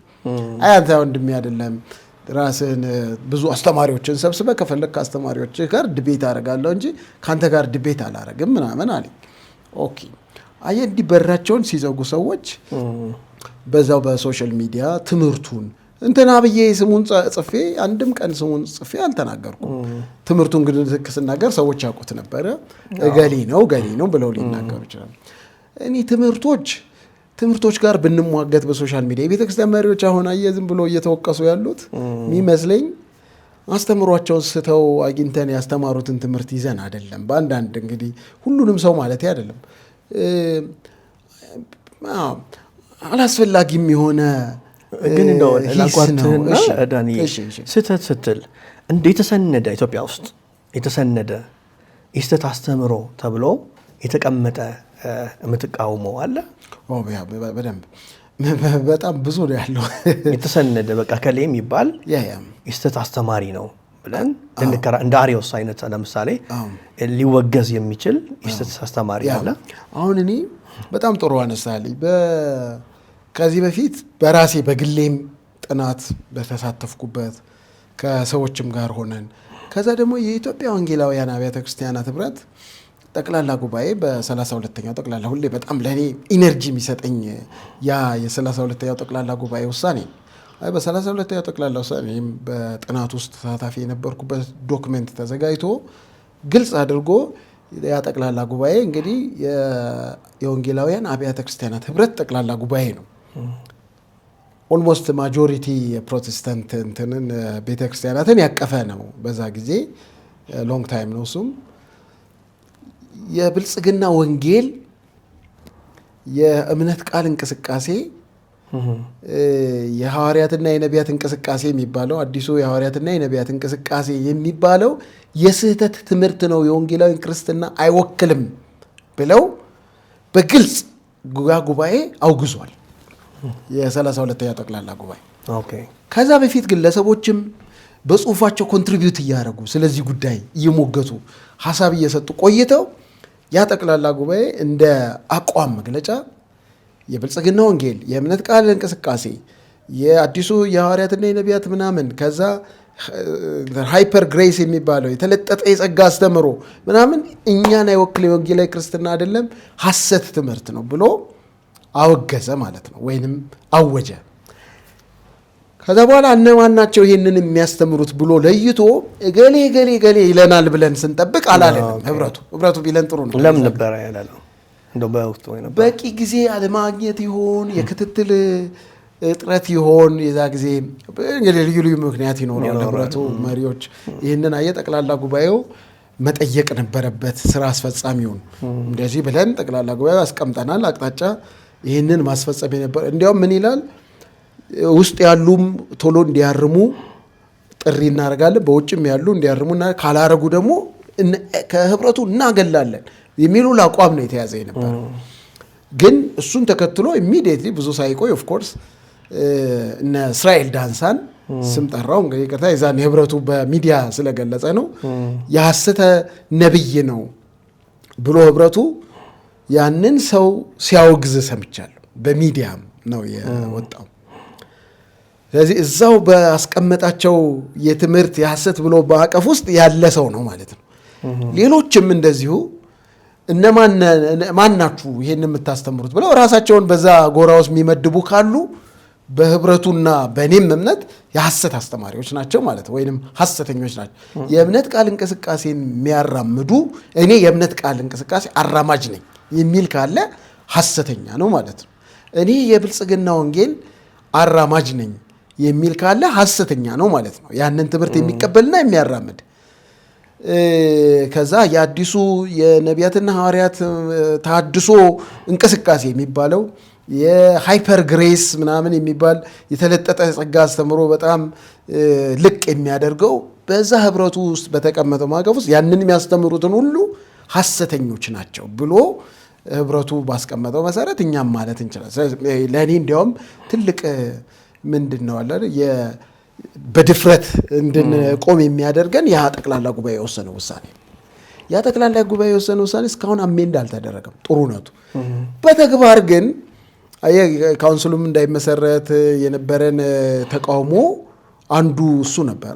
በተግባር እኮ ይህንን ውሳኔ የሚቃወም ነው። ምክንያቱም ህብረቱ እምነት ቃል እንቅስቃሴ፣ ብልጽግና ወንጌል፣ አዲሱ የሐዋርያት ምናምን የሃይፐር ግሬስ ምናምን የሚባሉትን ዘርዝሮ ትምህርታቸውን እኛ መንፈስ ነን የሚሉ እንትነን የሚሉት ሐሰተኞች ናቸው ስላለ እንዴት ከነሱ ጋር እንደገና ህብረት እንፈጥራለን? እንዴት ከነሱ ጋር እንደገና መድረክ እንጋራለን? እንዴት ከነሱ ጋር እንጸልያለን? አንድ አምላክ የለንም፣ አንድ እግዚአብሔር አናመልክም፣ አንድ ኢየሱስ እኮ አንጠራም ከእነኚህ ሰዎች ጋር። እኔ አሁንም እንደሱ ነው ማምነው እኮ ከብልጽግና ወንጌል አስተማሪዎች፣ ከእምነት ቃል እንቅስቃሴ አስተማሪዎች፣ ከአዲሱ የሐዋርያት ታድሶ ምናምን ሃይፐር ግሬስ አንድ እግዚአብሔር ነው ማመልከው ብዬ አላስብ። አንድ ኢየሱስ ነው የምንጠራው ብዬ አላስብ። ሌላ ኢየሱስ ነው እነሱ የሚከተሉ፣ ሌላ መንፈስ ነው ያላቸው። ከነዚህ ጋራ እንዴት ህብረት እንደገና እንፈጥራለን የሚል ስጋት ነበረ የነበረን ይዛኔ እና ይሄ በእኛ ውስጥ ያሉትን በግልጽ እነዚህን የሐሰት ብለህ ትጠራቸው ትችላለህ። ሌሎችንም ጨምሮ ግን ደግሞ እንደነ ኦንሊ ጂሰስ ኢየሱስ ብቻ የሚሉ እንደነ ዋይት ሃውስ ደግሞ የመጠበቂያ ድርጅት የሚሉትን ኦፊሻሊ ወንጌላውያን አማኞች በሐሰት ትምህርት የበየኗቸውና ግልጽም ደግሞ ትምህርታቸውን ስታይ የሐሰት የሆኑ እንደ ሞርሞን አይነት የኋለኛው ቀን የክርስቶስ ቤተክርስቲያን የሚባል እንደነ ካሳኬራ ጋር የሚባል አይነት ሰው አስተማሪዎች ደግሞ ልም ያሉ የክህደት ትምህርት የሚያስተምሩ እሱም ከዚህ በፊት የእግዚአብሔር መንግስት የሚል ጋዜጣ ምናምን ያስተምር የነበረ አሁንም ያንኑ ትምህርቱን በግልጽ ኢቭን እስከ ቅርብ ጊዜ ድረስ ካውንስሉ እስከሚያቅ ድረስ የካውንስሉ ፈቃድ ይዞ ሁላ አባል የነበረ በካውንስሉ ውስጥ የታቀፈ ሰው ነው። አሁን ማለት ስላሴ የለም ብሎ የሚያምን በግልጽ እሱ ራሱ እየተናገረ ማለት ማንም አይነካኝም ብሎ ይኖር የነበረ ሰው ነው። እነዚህ የሐሰት አስተማሪዎች፣ የሐሰት አማኞች፣ የሐሰት እንቅስቃሴ ናቸው ብለን መጽሐፍ ቅዱሳዊ ትምህርት ስለላይ በዛ መመዘኛ እንደገና ደግሞ በህብረቱም በተያዘው አቋም ቤተክርስቲያኖቻችንም በያዙት አቋም አሉ ማለት ነው። እንግዲህ ዋናው የውይይታችን ማዕከል ያው ዕቅበተ እምነትን በተመለከተ ስለሆነ አንድ ሰው ለምሳሌ የተሳሳተ መንገድ ሲሄድ ወይ የቤተክርስቲያን መሪ ወይም ትልቅ ሰው የምንለው የተሳሳተ መንገድ ሲሄድ ሰውየውን ወይም እኛን አባት ከመስበር ይልቅ አሁን ያለው አካሄድ መዝለፍ አይነት ነገሮች አሉ። ንግግራችን ትንሽ ጠንከር አግሬሲቭ የሆነ ንግግሮች አሉ አቃቢያኑ ላይ እና እንደዚህ ከሚሆን ልክ ቅድም እንዳነሳው የቤተክርስቲያን ታሪክን ስናነሳ በአርዮስና በአትናቴዎስ መካከል ያለውን ዲቤት ወይም ሙግት አይተናል። ፍጹም የዚህ ሰው ሙግት አርዮስን ለመስበር ወይም ደግሞ ለመዝለፍ ሳይሆን ለመመለስና እውነትን ለማውጣት ከሚደረግ ጥረት ነው። እንደዚህ አይነት ዲቤቶች እንዲለመዱ በመከባበር ላይ የሆነ ለምሳሌ አንድ በጣም የምናከብረው ሰው ድንገት አሁን ካልካቸው ምናልባት ጠቅላላ ጉባኤው እንትን ያደረገው የአብያተ ክርስቲያናት ህብረት ካወጣው ስህተት ከሚባሉ ሰዎች ጋር አብሮ ቢታይ ከመዝለፍና ከማዋረድ ይልቅ ለምንድን ነው መጽሐፍ ቅዱሳዊ የሆኑ ዲቤቶች ያልተለመዱት ወይ እንዲለመዱስ ምን መደረግ አለበት? እኔ እንዲያውም በቅርብ ጊዜ የፖለቲካ ላወራ ነው። ፖለቲካ ብዙ ላይ ጠቅመን ይችላል። ግን በአዲስ አበባ ዩኒቨርሲቲ 75ኛ ዓመት በዓል ላይ ያው በዛ በዓሉ እየተከበረ ነው። በዛ ውስጥ ምሁራኖች ጋር እና የጠቅላይ ሚኒስትሩ የኢትዮጵያ ጠቅላይ ሚኒስትር የትምህርት ሚኒስቴሩ ጨምሮ ፕሮፌሰር ብርሃኑ ምሁራኖቻችን ዲቤት ማድረግ አልለመዱም፣ ክርክር የለም በቃ አይከራከሩም ምናምን ብለው በሚዲያ ነው የሰማሁት። እና ያ ደግሞ መፈጠር አለበት፣ ያ ባህል መምጣት አለበት። ያ ርቋል ያ ባህል ብለው እንግዲህ ኦፒኒየን ሊሆን ይችላል። በዛ ጊዜ የተቃወሙ ምሁራን ሊኖሩ ይችላሉ። ምን ልል ነው እንደ ሀገር ባህላችን ውስጥ ያ በጨዋነት የሚደረጉ የሀሳብ ክርክሮች የዳበሩ አይመስለኝም። ብሽሽቅ ይበዛዋል። ያ ኤግዛክትሊ አይ ቲንክ እንዲያውም ይቅርታ ኢትዮጵያን ባህል በጣም የማከብር ሰው ነኝ። በዛ ደረጃ መናገር አልችልም። ግን አንዳንድ ከማህበረሰባችን ከአንዳንድ ቦታ ኢትዮጵያ ባህል እንኳን ባንለውም ከአንዳንድ ማህበረሰብ የወረስነው ነገር ምንድን ነው መሰለ እና በክርስትናም ያልተለወጥንበት የመናናቀ ነገር ወርሰናል ብዬ አስባለሁ። አንዱ አንዱን የመናቅ የመግፋት ለምሳሌ በኢትዮጵያ ውስጥ ይሄን በቦልድሊ እናገራለሁ፣ የጾታ መናናቅ አለ በኢትዮጵያ ውስጥ እንደ ማህበረሰብ ነው። በጣም የሚገርም እንደ ማህበረሰብ ሴትና ወንድ ጾታ ይናናቃል። ወንዱ ሴቷን ይንቃል፣ ሴቷ ወንዷን ትንቃለች። ማአት ስለዚህ ነገር ከልጅነታችን ጀምሮ በስነ ቃሎቻችን ይሁን በተለያየ መንገድ ስንሰማ ስናድግ ውስጡ ያደገ የዳበረ ይመስላል። ከዚህ የተነሳ ጥቃቶች፣ ጾታን መሰረት ያደረጉ ጥቃቶች ምናምኖችን እንሰማለን። ከዛ አዋቂዎች ልጆችን፣ ወጣቶችን የሚንቁበት አይነት ባህል ነው ያደግንበት ባህል። መናናቅ አለው። አዋቂዎች ልጆችን ይንቃሉ፣ ወጣቶችን ይንቃሉ። ከዛ በኋላ ከዚህ ነው ወደ ክርስትና የመጣ ነው። ከዚህ ወደ ክርስትና ስንመጣም እንደው አልፎ አልፎ መጽሐፍ ቅዱስ ውስጥ ደግሞ የመተቻቸት የመናናቅ የመነጋገር የመዘላለፍም ነገርን ተማርንና ተዘላለፉ ምናምን የሚል ያን ባህል የሰጠን ነገር አለ ወይ? በማህበረሰብ ባህል ካለው ከማህበረሰቡ ክርስቲያናዊ ያልሆኑ ሴቶች ያሉበትን ነገር የወረስነው አለ። ከዛ ስንመጣም አንዳንድ የመጽሐፍ ቅዱስ ጥቅሶችን በትክክልም ሳናነብ የመዘላለፍ የመተቻቸት የመናናቅ ነገር በጣም የዳበረ ሆነ ማለት ነው። ከመቀባበል ይልቅ ቡድን በመፍጠር ጎራ በመፍጠር መለያየት ምናምን ሆነ። የአደገኛ ነገር ቀጥሎ አሁን የተለየ አይደለም ለማለት ብዬ ነው። እንትን አለን ማለት ነው። ያልዳበረ የሆነ ነገር አለን በጨዋነት። እኔ ለምሳሌ ልናገር፣ የኢትዮጵያ ወንጌላውያን ቤተክርስቲያን ህብረት ፕሬዚደንት ጥፋት አጠፉ ቢባል እንዲህ የኢትዮጵያ ወንጌላውያን ቤተክርስቲያን ፕሬዚደንትን ማግኘት እችላለሁ። እሳቸውን የሚያገኙ ሰዎች እኔ እንኳን ባላገኝ በሚያገኙ ሰዎች ማግኘት ይችላል። እኩያ አይደለሁም። እሳቸው ጋር ቀርቤን ያልነጋገርም። እኔ ልጅ ነኝ፣ ወጣት ነኝ። እነሱ ገና ወንጌል ሰብከው ያስተማሩን አይደለም። ከነሱ ጋር ሳይሆን ደግሞ ከነሱ እኩያ ከሆኑ ሰዎች ጋር እንዲነጋገሩ መንገድ ማመቻቸት እችላለሁ። በሩብ ቀጠሮ አስይዤ የህብረቱ ጽሕፈት ቤት አንኳኩቼ እባክህ አንድ ጉዳይ አለኝ እኔ በጣም አሳስቦኛል ብዬ ለማናገር ሩቅ ነው እንዴ? አይደለም። በነገራችን በጣም ወንድሞች ነን እኮ ቅርብ ናቸው እና መነጋገር እንችላለን። ግን የዳበረ ልምድ ስለሌለን መዳበር ያለበት ነገር ይመስለኛል። በጨዋነት መነጋገር መጀመር፣ መጠያየቅ መጀመር፣ ተቋማትም ቦልድሊ መጠየቅ መጀመር አለባቸው። ማለት አካውንታቢሊቲ ስላለ ኢትዮጵያ ወንጌላውያን ቤተክርስቲያናት ህብረት ፕሬዚደንት አካውንታብል ነው። ዝም ብሎ የፈለገውን ማድረግ አይችልም። ተጠሪ ነው ለአንድ አካል። ቦርዱ ሊሆን ይችላል፣ ለጠቅላላ ጉባኤ ሊሆን ይችላል።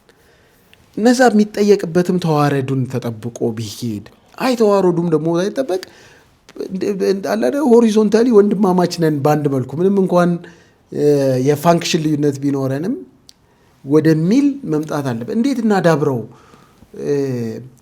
በጣም ብዙ ምርምርና መረጃ የሚጠይቅ ማሰብ የሚጠይቀን ይመስለኛል። ግን ዝም ብሎ ግን መዳበር ያለበት ነገር ባህል ነው፣ ልምድ ነው ብለን መውሰድ እንችላለን። ምን ማለት ነው?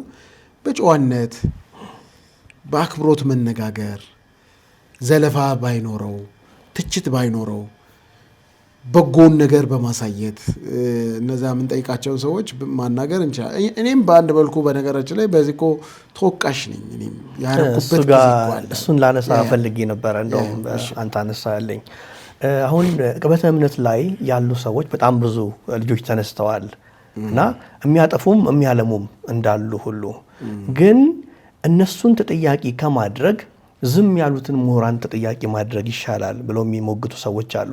ምክንያቱም እነዚህ ልጆች ካላቸው ቅናት ተነስተው እምነታቸውን ለመከላከል ጥረት እያደረጉ ነው። ይመለከታቸዋል፣ በጉዳዩ ላይ በቂ እውቀት አላቸው የተባሉ ሰዎች ግን ዝም ብለዋል። ለምሳሌ የነገረ መለኮት ምሁራን መጽሐፍ ከመጽሐፍ ውጪ ወደ ህዝቡ ገብተው አይናገሩም። የምእመኑን ቋንቋ የሚገባቸው እነዚህ ሚዲያው ላይ ያሉ ሰዎች ናቸው በቅርበት የሚያውቁት።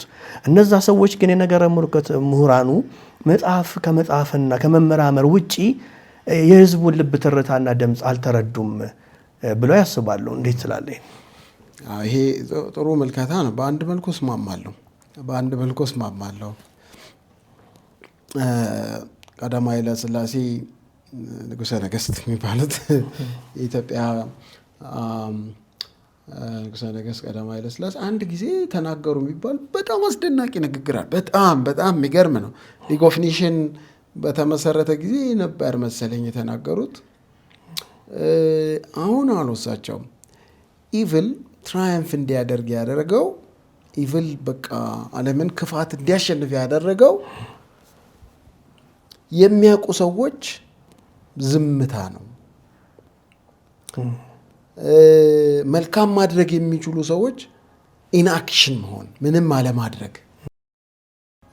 በጎ ማድረግ የሚችሉ ሰዎች፣ መልካም ማድረግ የሚችሉ ሰዎች ዝም ብለው እጃቸውን አጣጥፈው ቁጭ ስላሉ፣ የሚያውቁ ሰዎች ደግሞ ዝም ስላሉ ኢቭል ክፋት እድል አግኝቶ ዓለምን ለማሸነፍ ችሏል ብለው ትራያምፍ ሊያደርግ ችሏል ብሎ ተናገሩ።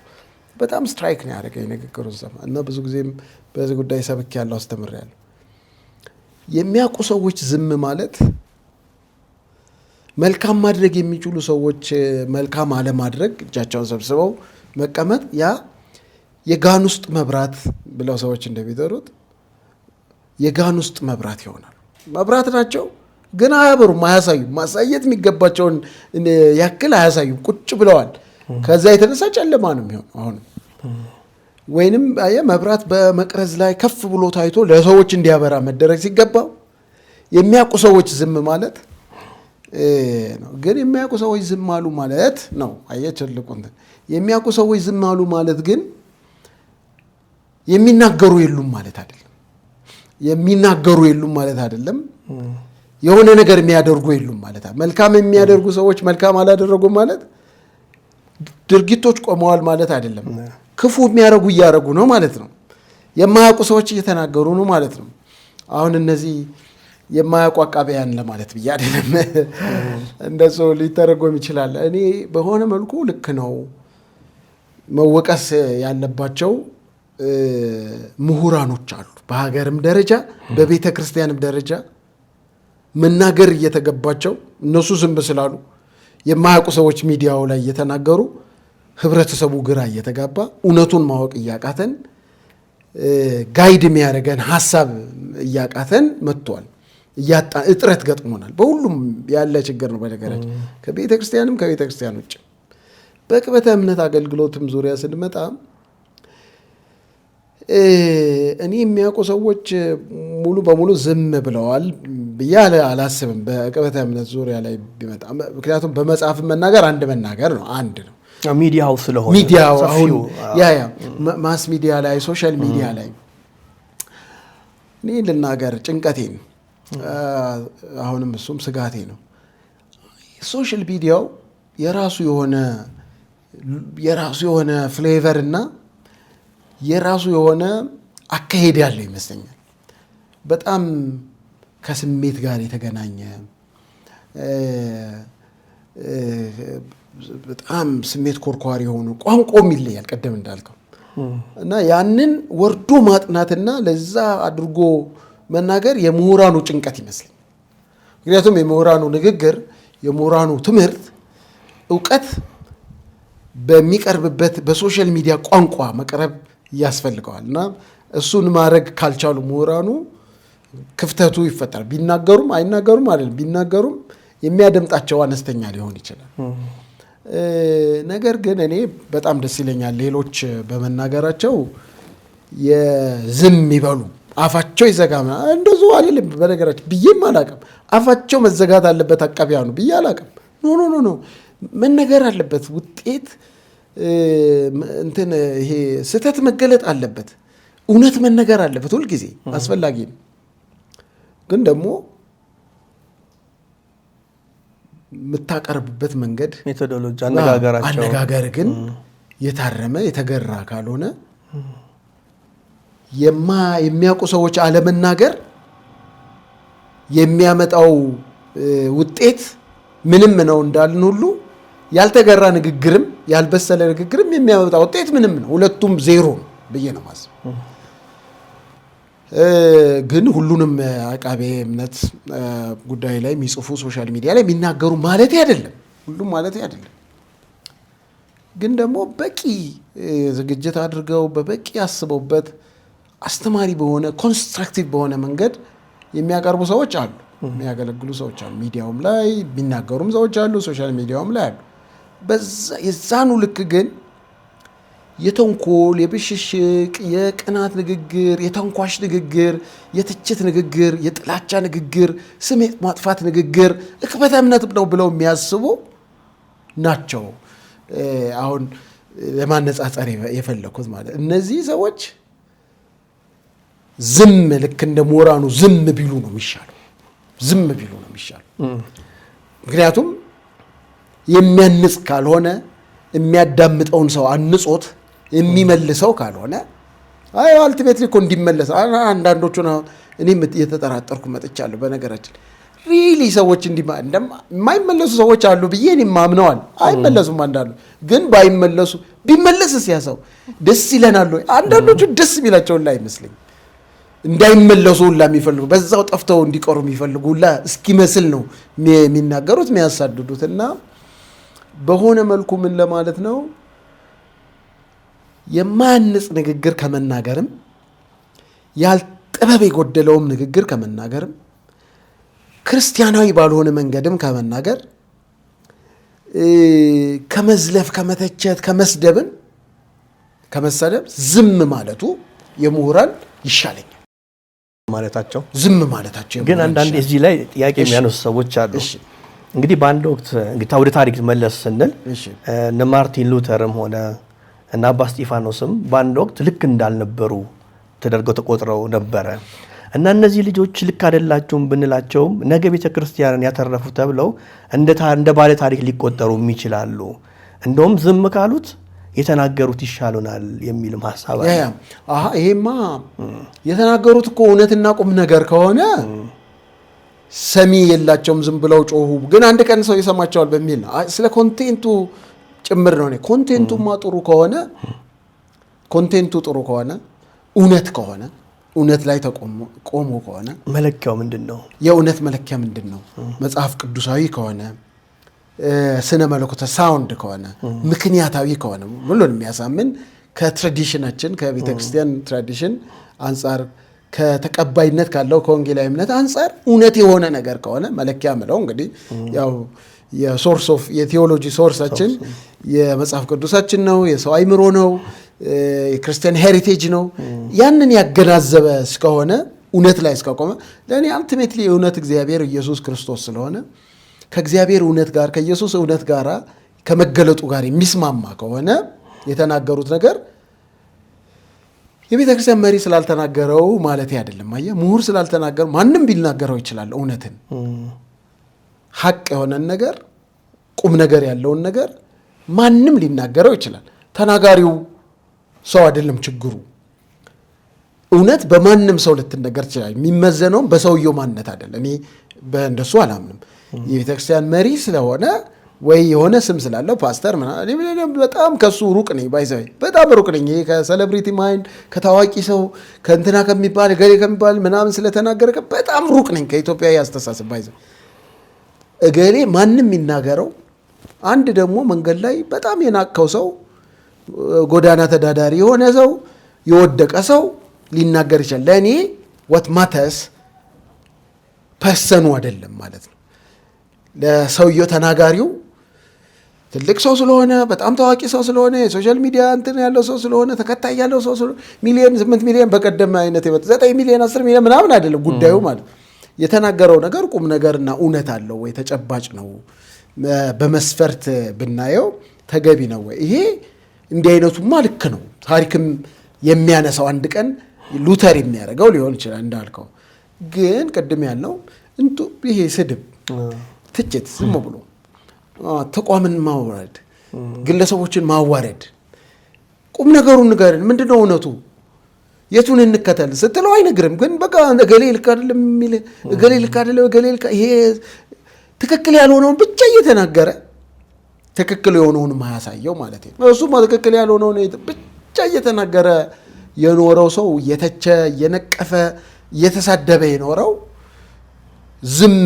ዝም ካሉት ምሁራን ምንም ውጤት አያመጣም። እንዲያውም እሱ ዝም ባለማለቱ ውጤቱ አሉታዊ ሊሆን ይችላል። እንዲያውም የእናንተ ሚዲያ በጣም አደገኛ ነው፣ ተሳዳቢዎች ናችሁ ብለው የሚያርቅም የሚገፈትር ሊሆን ይችላል። ያ እንዲያውም እሱን ማለት ነው እንጂ ትንሽ የሆኑ ሰዎች ምሁራን ያልሆኑ ሰዎች እውነት አይናገሩም፣ ቁም ነገር አይናገሩም፣ የእግዚአብሔርን እውነት አይረዱም ምናምን ማለት ያደል።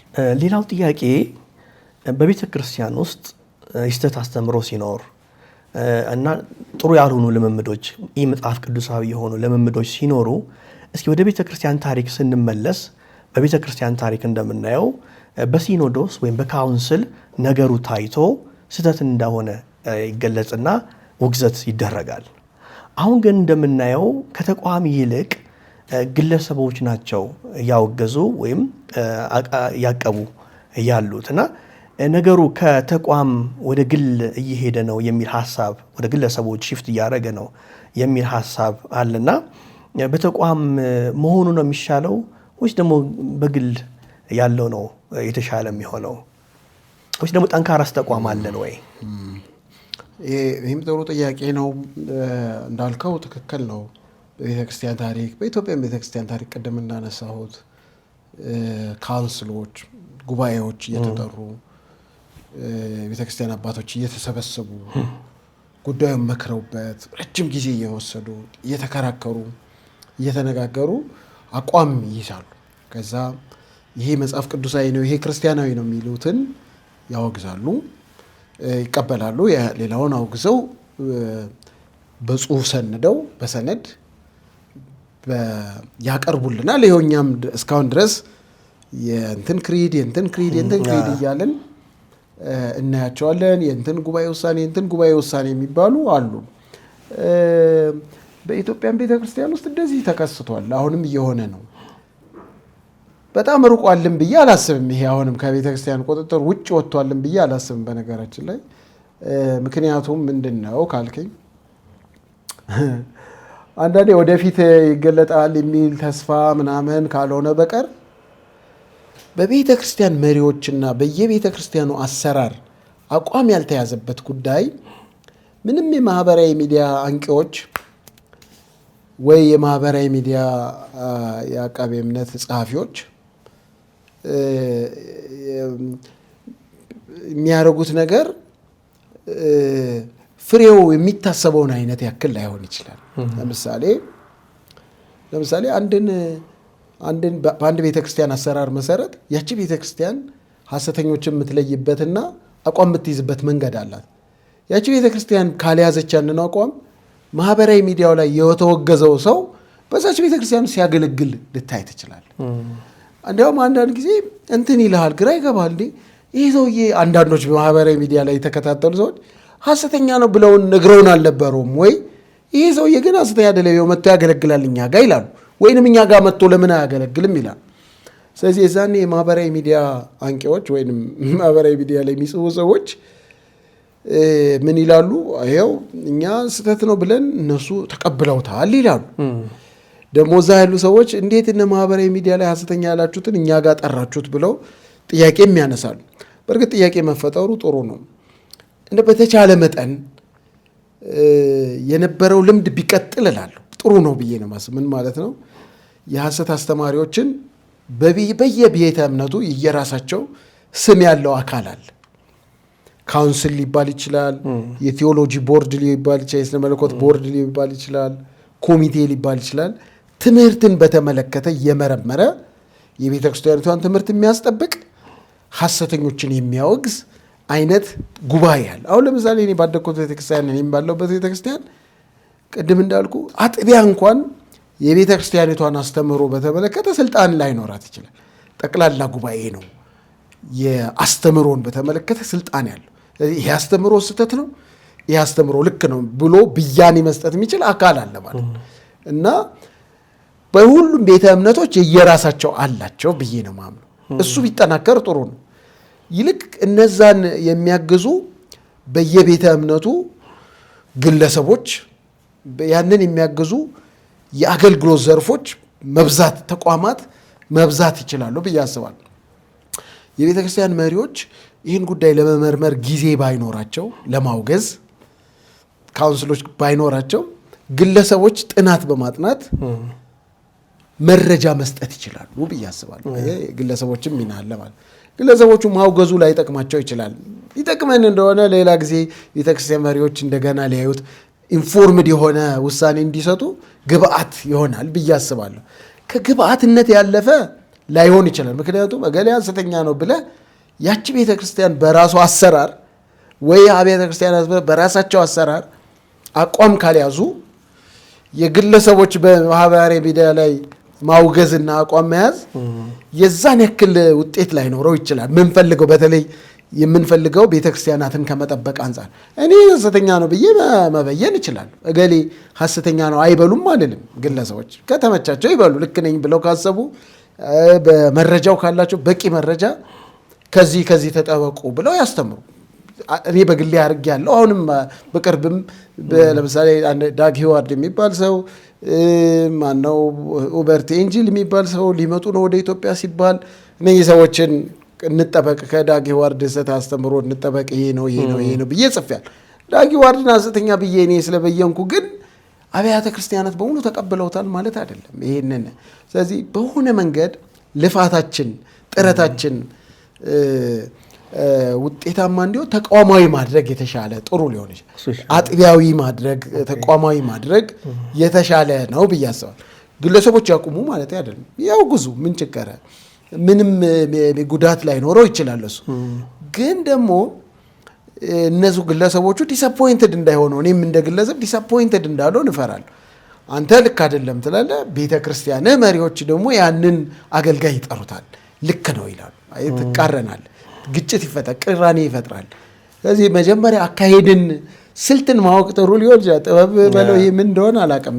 ይሄ እንግዲህ በመጨረሻ የምጠይቅህ ጥያቄ በሀገራችን እንግዲህ ብዙ አቃቢያን እምነት አሉ ብለናል እና በውጭ ሀገርም የሚኖሩ በኢትዮጵያ ውስጥም ያሉ አሉና እንደው ለአንተ ትክክለኛ መስፈርቱን የሚያሟላልህ ኢትዮጵያዊ አቃቢ እምነት እከሌ ነው የምትለው አለ? ሌሎች እንኳን እንዲከተሉት በሱ ሞዴል ቢሆን ብለህ የምትለው? ያው በጣም አቃቢያኖቹን ሁሉ ወዳለሁ። እንትን ቃል አይደል ዝም ብሎ ያውቃሉ እነሱም። በነገራችን ላይ እኔ ለአቃቢ እምነት ያለኝን ሸክም እንደገና ለዛ አገልግሎት ያለኝን መቆርቆር በደንብ ያውቃሉ ብዙዎቹ። በጣም ጥቂት በጣም 1 2 3 ልጆች ካልሆኑ በስተቀር እኔ ተቆርቋሪ ለአቃቢ እምነት ወይ ለቅበተ እምነት ተቆርቋሪ እንደሆንኩ የሚጠራጠርም ያ ይኖራል ብዬ አላስብም። በግሌ ነው፣ ግን ሊጠራጠሩኝ ይችላሉ ብዙዎቹ።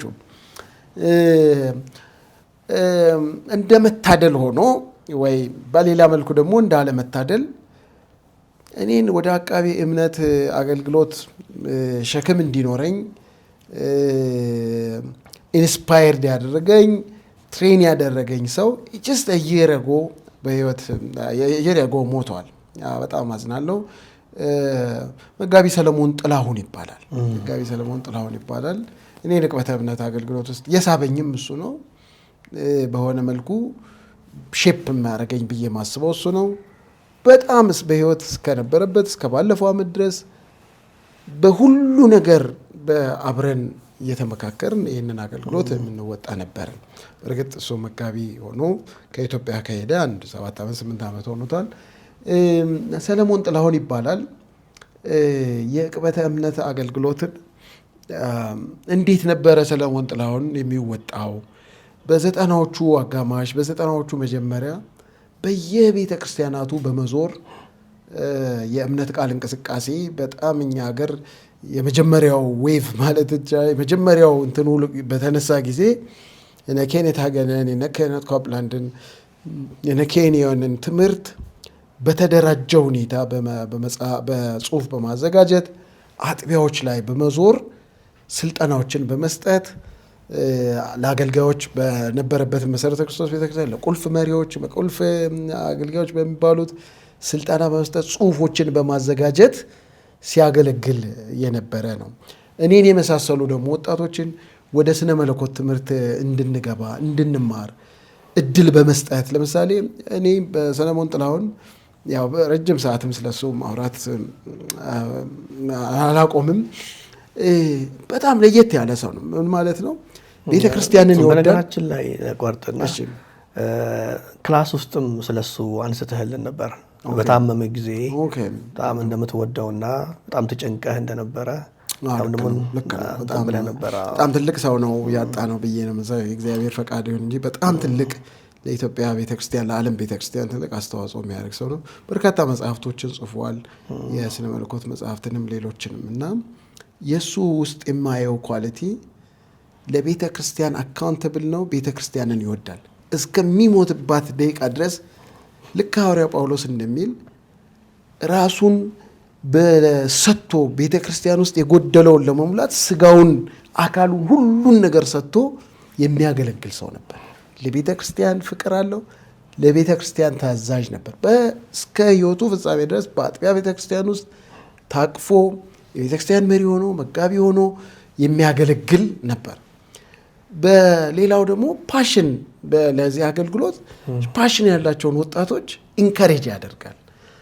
ስነ መለኮት ትምህርት እንዲማሩ ስልጠና እንዲያገኙ የሚያስፈልጋቸው አሁን በጠቅሰ ኢትዮጵያ ውስጥ በሶሻል ሚዲያ ቅበተ እምነት የሚያገለግሉ መጽሐፍ ያለገሳቸው ሀሳብ ያለገሳቸው ሰዎች አሉ። እኔ ብቻ አይደለም፣ ለሁሉ በሚያውቃቸውንም ማያውቃቸውንም መጽሐፍ እየላከ ከአሜሪካ የራሱንም መጽሐፍ እየሰጠ ኢንካሬጅ በማድረግ አገልግሎቱ ፍሬ እንዲያፈራ የሚያደርግ ነበር። ግን እሱ በቅበተ እምነት አገልግሎት በጣም የሚታወቅ ላይሆን ይችላል። ሌላው ማመስገን የምፈልገው ተስፋዬ ሮበሊን ማመስገን እፈልጋለሁ። አያቀኝም፣ የዛን ያህል የቀረበ ግንኙነት የለንም። እንደ ሰለሞን ጥላሁን አሳድጎኛል፣ ሜንተር አድርጎኛል። በህይወቴ ትልቅ አሻራ አለው የምለው ሰው አይደለም፣ ግን መጽሐፍቶቹን ተጠቅሜያለሁ። ከዌት አወርስ ጋር ከኦንሊ ጂሰሶች ጋር በምናደርገው ኢንተራክሽን ሪፈር የምናደርገው መጽሐፍ ሰጥቶ ከዛም ያለፈ በሙግት ላይ የጻፋቸው መጽሐፍቶች በእምነት ቃል እንቅስቃሴ ላይ ያሳተማቸው አርቲክሎች ምናምን በእርግጥ ከወዳጄም ሰለሞን ጥላሁን ጋር በጣም ወዳጅ ነበረ። ብዙም አብረው የሰሩት ስራ ነበረ። በቅርብ ርቀትም ቢሆን ኮንትሪቢዩሽኑ መጽሐፎቹ ጥሩ ናቸው ብዬ አስባለሁ። ሌሎችም አሉ በርካቶች እና በጣም ሁሉንም አከብራለሁ። ጥሩ ናቸው። ከውጭ የሚሆኑ ሰዎች እንደነ ዊሊያም ሌን ክሬግ የሚባል ሰው በጣም አሜሪካዊ ሰው በጣም አድናቂ ነኝ። እንደነ አሊስተር ማክግራዝም አሁን የቀርቡ እንደነ ጆን ሎክስ የሚባል ሰውም በአፖሎጀቲክስ ላይ ምሳሌ የሚሆኑ በርካታ ስራዎችን በመስራት በመጽሐፍቶችን በመጽሐፍ እንዴት ሜቶዶቹን በማሳየት የራሳቸው ጠንካራ ደካማ ጎንም እንዳላቸው ሁሉ ግን በተለይ እግዚአብሔር የለም የሚሉ ሰዎች በምዕራቡ ዓለም ላይ ላለው ጥያቄዎችን ከተለያዩ ኤቲስቶች ጋር ዲቤት በማድረግ ሞዴል የሚሆኑ ናቸው። ዊሊያም ሌን ክሬግ፣ ጆን ሎክስ ብዬ አስባለሁ። የኢትዮጵያ ሀገር ውስጥ ያሉትን በመጨረሻ ልታስተላልፈው ይሄ ቀረ የምትለው ነገር ካለ እንደው ሳልናገር መቅረት የለበትም የምትለው ነገር ካለ ዳኒ ጨርሻ። እሺ፣ በጣም አመሰግናለሁ። በጣም ደስተኛ በቅበተ እምነት አገልግሎት በጣም ደስተኛ ነኝ። ቤተክርስቲያን በጣም አስፈላጊና እኔ እንደውም የጀርባ አጥንት ነው የምለው አገልግሎቱ ለሚሽን፣ ለደቀ መዝሙር፣ ለእረኝነት አገልግሎት በጣም አስፈላጊ ነው። አሁን መድረክ ላይ ውይይት መሆኑ በጣም ደስ ብሎኛል። ብዙ የሚጠሉት ሰዎች የቅበተ እምነትን እንደ መጥፎ የሚያዩት ሰዎች እንዲወዱት ግብዣ አደርጋለሁ። ጠጋ ብለው እንዲያዩት ምንድነው አገልግሎቱ፣ ፋይዳው ምንድነው ቤተክርስቲያን ብለው እንዲያስቡ። እኔ እንዲህ ራሱ ተቀጥቅጦ እንዲቀጭጭ ገና ሳያድግ አልፈልግም። በጣም አብሮ መንከባከብ የምፈልገው ነው እና በአገልግሎቱ ላይ ያሉ ሰዎችን በርቱ ማለት እፈልጋለሁ። ይሄ ሸክም ደግሞ በቤተክርስቲያኖች ውስጥ ሁሉ ገብቶ የቤተክርስቲያን መሪዎች በየአጥቢያቸው በየቤተ እምነታቸው ማዕከል አቋቁመውለት ዘርፎች እንዲቋቋሙ በመደገፍ ትልቅ ለቤተክርስቲያን አስተዋጽኦ የሚያደርግ አገልግሎት ስለሆነ እንደሱ ቢደረግ የቤተክርስቲያን መሪዎች ይህን አገልግሎት ጠጋ ብለው በዘርፍ መልኩ አደራጅተው ግለሰቦችንም በተለያየ ቦታ ያሉትን እየሰበሰቡ የሚጠቅም ነገር እንዲሰሩ ማድረግ አብሮ ማሳደግ በጣም ጥሩ ነው ብዬ አስባለሁ። ይህንን የሚሰሙን የቤተክርስቲያን መሪዎች በልዩ ልዩ መንገድ ተቋማትም የስነ መለኮት ተቋማት በተለይ ኮርሶች ቢያደርጉት ኮርሶች የማይሰጡ ተቋማት እንደገና ይህን አገልግሎት ለኢትዮጵያ ውስጥ ያለው ጠቀሜታ ትልቅ ነው። እስካሁን ያወጣው ውጤት ትልቅ ስለሆነ ካሪኩለሞች ቢዘጋጁለት ኮርሶች ቢሆኑ ጥሩ ነው ብዬ አስባለሁኝ። ስለተሰጠኝ እድልም አመሰግናለሁኝ። ወንድሜ ዳኒ እዚህ ስቱዲዮ ድረስ መጥተህ ኪንግደም ላይት ሚዲያ ሐሳብን ስላካፈልከን ይህም ሐሳብ ደግሞ ለቤተ ክርስቲያን የሚጠቅም ስለሆነ አክብረን ስለመጣ ጌታ ኢየሱስ ይባርክህ። አመሰግናለሁ። ቻናላችንን ላይክ፣ ሰብስክራይብ፣ ሼር ማድረግን አትዘንጉ። አስተያየት ካላችሁ በኮሜንት ሴክሽን ገብታችሁ አስተያየታችሁን ልታሰፍሩ ትችላላችሁ። ኢየሱስ ክርስቶስን እንደ ግል አዳኝዎ ለመቀበል ከወሰኑ የሚከተለውን ጸሎት ከኔ ጋር ይጸልዩ። እግዚአብሔር አባት ሆይ በኢየሱስ ስም ወደ አንተ እመጣለሁ። ኃጢአተኛ መሆኔን እመሰክራለሁ። እናም ያንተን ይቅርታ እፈልጋለሁ። ኢየሱስ ክርስቶስ ለኃጢአቴ እንደሞተ ከሙታንም ደግሞ እንደተነሳ አምናለሁ። ከኃጢአቴ ርቄ በደሙ እንድታነጻኝ እለምንሃለሁ። ጌታ ኢየሱስ ሆይ ወደ ልቤ ግባ፣ አዳኝና ጌታዬ ሁነኝ። በቅዱስ መንፈስህ ሙላኝ። በየቀኑ ላንተ እንድኖር እርዳኝ። ስላዳንከኝ አመሰግንሃለሁ። በኢየሱስ ክርስቶስ ስም አሜን። ትርፉ ሞት ነው ተወንድሜ፣ አያዛልቅ ባጢአት መዋኘት። ወስነህ ተቀበል ጌታን በልብ፣ ኃጢአት አያባብልህ ጨክነህ ተወው ይቅርብህ።